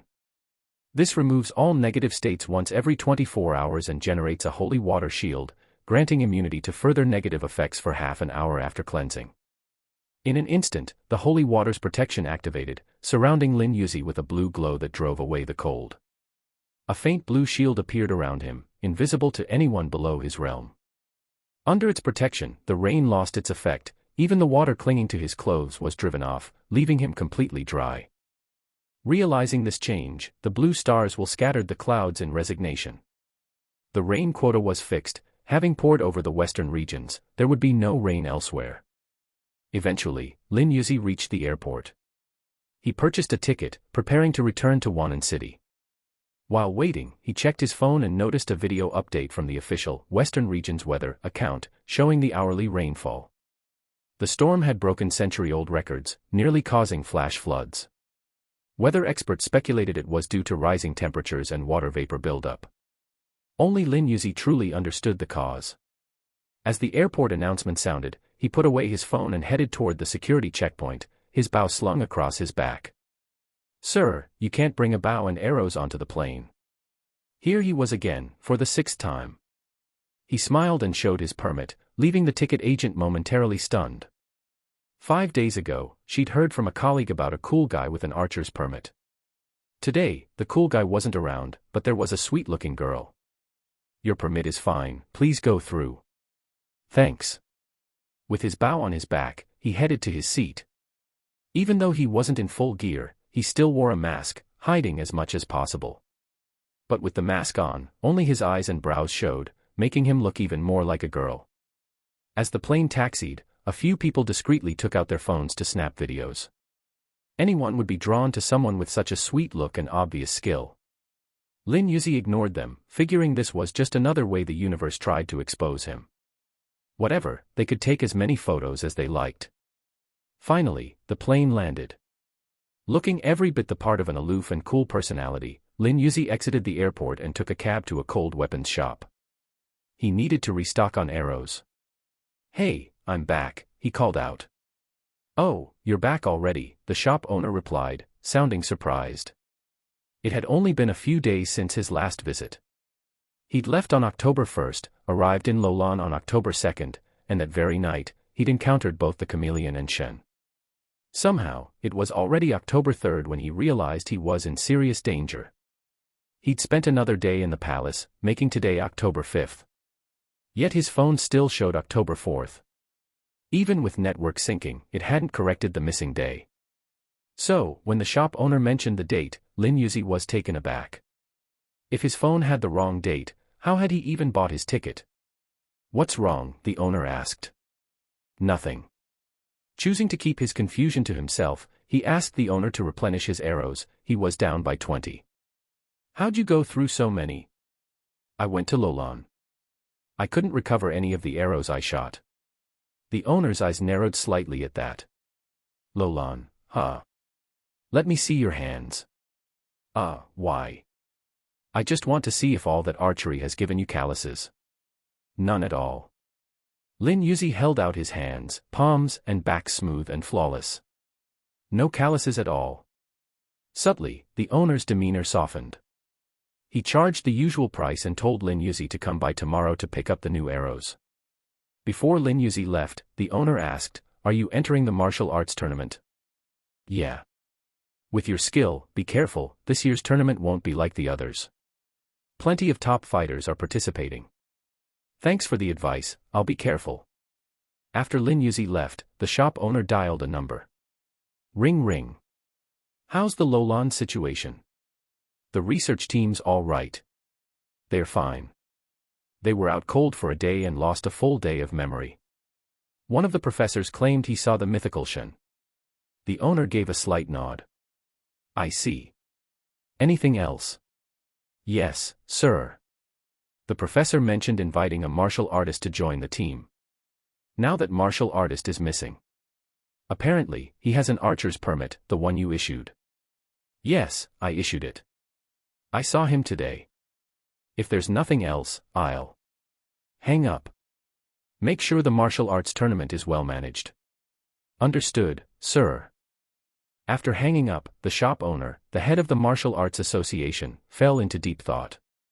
That kid, Lin Youzi, must have gained something significant from the Lolan ruins. Still, the shop owner wasn't greedy, This was the young man's fortune, after all. What intrigued him was how, even without reaching the status of a realm practitioner, Lin Youzi could already accomplish so much.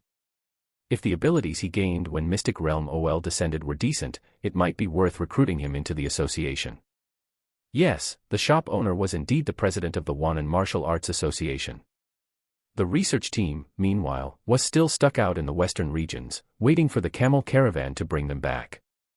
Yet, somehow, Lin Youzi was already back in Wanan City. This alone led the shop owner to believe Lin Youzi had encountered some rare opportunity. "Sigh, things are getting complicated," he muttered. The authorities were keeping a close eye on the Lolan ruins. The images transmitted by the scanner had revealed an astounding ancient irrigation system, stirring even greater curiosity about the secrets of the lost city of Lolan. But Lolan had vanished without a trace.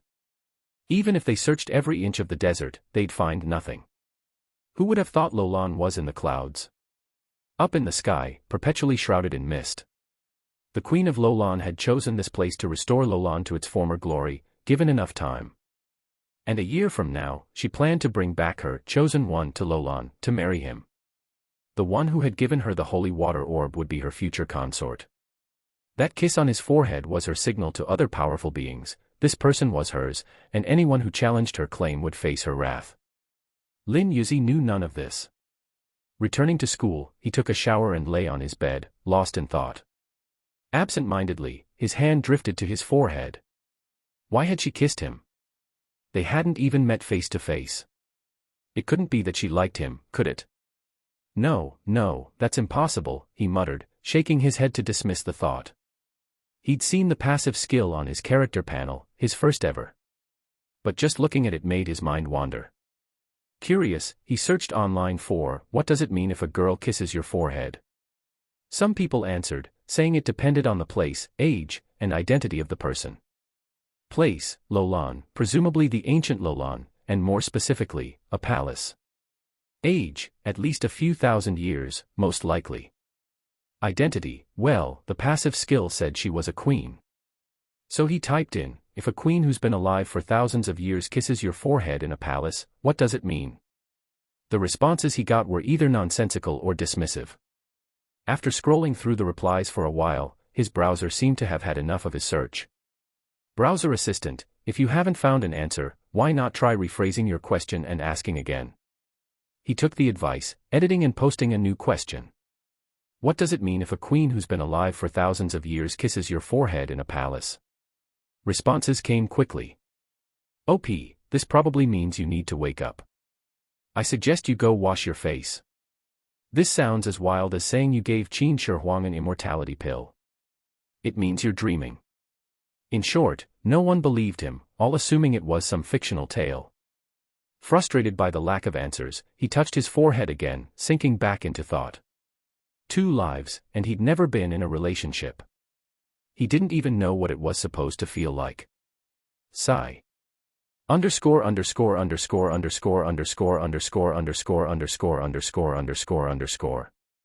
When some people are troubled, others are troubled as well. For 3 days, Lin Youzi had searched through Wanan City but couldn't find any trace of Lin Youzi. He'd even inquired at universities, but everyone said there was no such person. Whether they were telling the truth or not, he couldn't tell. He'd even shown people a screenshot from the game to try to find her, but all he got in return were baffled stares. Fair enough. Anyone carrying around a stylized game character image, looking for someone in real life, would come across as a little unhinged. And that was precisely the problem. People that flawless didn't exist in the real world. After hitting a wall, Lin Youzi's spirits sank. On October 4th, he'd even tried messaging unrivaled handsome men in the game but received no reply, even after waiting a whole day. Today, October 5th, was the start of the martial arts tournament, so he had no choice but to fly back home to prepare. Likewise, someone else was looking for Lin Youzi, Shurifang. During the entire National Day holiday, she had no idea where Lin Youzi had gone. At first, she thought he'd gone back home. She'd called his grandparents, but they said he hadn't returned, and he hadn't answered any calls either. She even went to the academic office to ask about him, but the director kept things tightly under wraps, merely confirming that Lin Youzi was a student with a normal attendance record. When she tried to get more detailed information, the director refused, saying he couldn't disclose personal student information without an official request or police assistance. Frustrated and fuming, Shurifang stormed out. Lin Youzi, you'd better not let me catch you. Her classmates knew she'd been searching for him and started criticizing Lin Youzi, calling him unmanly for hiding from her. Fortunately, the bitter melon trio kept training hard, and since Lin Youzi never checked the class chat, he remained unaware of the drama. That night, too lazy to cook, Lin Youzi grabbed his meal card and headed to the cafeteria. After all, he had a 30% discount, so eating there was no big deal. But as he paid, an issue arose. Wait a second, why is his meal 4.5 yuan cheaper than mine, even though we got the same thing? Apparently, like repels like. The girl in line behind Lin Youzi grumbled, drawing the attention of several onlookers. The cafeteria worker explained, this student has a 30% discount meal card. A 15 yuan meal with a 30% discount is 4.5 yuan less. Perfectly normal. And why does she get a 30% discount when I don't? This is favoritism, and I'm going to expose it. With that, the girl started filming a video, narrating her exaggerated accusations. Lin Youzi frowned, wondering why trouble seemed to find him even when he was just trying to eat. Was the universe really this bent on annoying him? As the commotion grew, the stall lost business, eventually drawing the attention of the cafeteria manager. The manager checked Lin Youzi's meal card, which was indeed a 30% discount card, granted to top-performing, low-income, or special condition students per the university's policy. The manager kindly explained this to the girl. Student, the 30% discount meal card is legitimate. He began, detailing the criteria for the discount policy. But the girl refused to relent. She looked at Lin Youzi with frustration, seeing his innocent expression and the way he kept frowning. What was he trying to do, act innocent and pitiful to gain sympathy? I want her to prove that the 30% discount card is hers. Otherwise, she stole it. A blatant accusation. Lin Youzi marveled at the extent to which fate seemed to go to mess with him. But he wasn't one to be easily pushed around. He calmly replied, "You're the one doubting me, so you should be the one to bring proof that this meal card isn't mine." Well said. Applause broke out among the students nearby, supporting Lin Youzi's words. Besides, with his innocent, sweet, and pretty appearance, Lin Youzi's looks alone won people over. In comparison, the girl's face seemed rather ordinary. Her aggressive attitude only made her seem sharper and more unpleasant by contrast. Realizing that no one was on her side, the girl grew angrier. All of you are just ganging up on me. Do I not even have the right to ask questions? Sure, but can you provide some evidence before questioning someone else? Who said that? She glared at the crowd, pointing accusingly, shouting, "What gives you the right to interfere with me? And what gives you the right to demand an answer from others?" It was a classic case of using one's own logic against them, and it sent the crowd into laughter. Seeing that this approach failed, she switched tactics. Look at her, she won't even respond.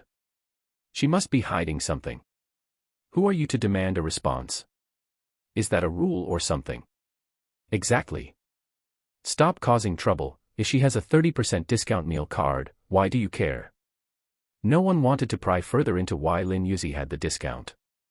The cafeteria manager had explained the policy, and any student under one of the 3 eligible conditions could receive this discount. Besides, they feared that Lin Youzi might be under the last 2 categories. Publicly exposing that would be too harsh. Annoying girl. I'm not a girl now. Other students, no, you're not. Some people's unreasonable, self-centered behavior should transcend gender views. Letting a few individuals tarnish the group's reputation would be unfair. Outraged, the girl looked at Lin Youzi, mistaking his calm expression for mockery. In a fit of anger, she threw her lunch tray at him. The food scattered in all directions. Lin Youzi hadn't expected someone this foolish to actually appear. He thought people like this were rare. What a nuisance. He frowned as he looked at his clothes, now stained with soup and rice. The girl, on the other hand, looked smug after throwing her tray. But the cafeteria manager's fists clenched. He had been standing between the two, trying to mediate, and now food was splattered all over his face, head, and clothes. Other students nearby were also hit by bits of food, and the mood in the cafeteria changed. The girl quickly sensed the danger and, seeing the hostile looks around her, tried to make a break for it. But the students who had been splashed didn't let her go, blocking her way. "Don't even think about leaving until you give us an explanation."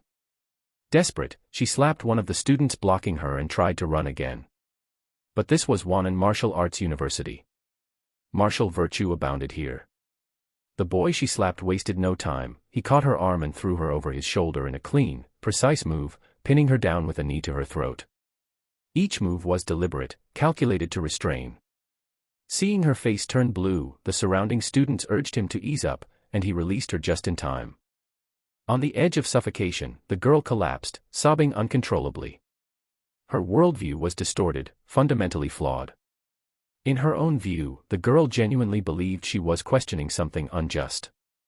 She was convinced the school was playing favorites, and she felt quite proud of herself for uncovering this privilege. Her expectation was that the privileged student would panic and try to justify herself, leading her to become a fearless advocate against unfair treatment. She had plans to post her video online, hoping to gain attention and followers, all under the banner of justice. This was the warped world she lived in, one where she was the righteous crusader. Even when caught, she would see herself as oppressed, the real victim here. Where did this mindset come from? Lin Youzi, watching from a distance, didn't bother to think deeply on it. He knew that in a year, when Mystic Realm OL descended, things like this would no longer be tolerated. The entire structure of society would change. For now, all he wanted was to return to his dorm, change clothes, and skip dinner altogether. "Can I go now?" he asked quietly. The crowd made way, and he silently walked through, soon disappearing from their view. To the other students, Lin Youzi was an innocent victim, a bystander struck by misfortune just for being in the wrong place at the wrong time. Many of the onlookers weren't too happy either. Their clothes were stained, and the food stains would be hard to clean. But the cafeteria manager was the angriest. He stood there, drenched in soup and rice, his expression dark as he waited for the police to arrive. He was furious, but as the manager, he couldn't simply walk away. So there he stood, clothes covered in food and smelling like a stew. The police arrived quickly. After all, there was a station just around the corner from the university. They documented the incident, interviewed students, and gathered video evidence before departing. The school administration had to respond as well. With so much attention on the 30% discount card, the academic director, upon hearing about the incident, was enraged. Lin Youzi was classified as a disabled student with a permanent medical condition. He'd even been a top-scoring student. If news spread that Wannan Martial Arts University treated a former top scholar and a disadvantaged student this way, other universities would find it laughable. How would prospective students see the school then? They'd probably view it as a place plagued by unfairness. Additionally, there was a freshman welcome speech planned for 2 days later, and the director had originally planned to ask Lin Youzi to deliver it. But after this incident, they had to delay the speech to avoid more bad publicity. The director's biggest worry was that one bad apple might spoil the bunch.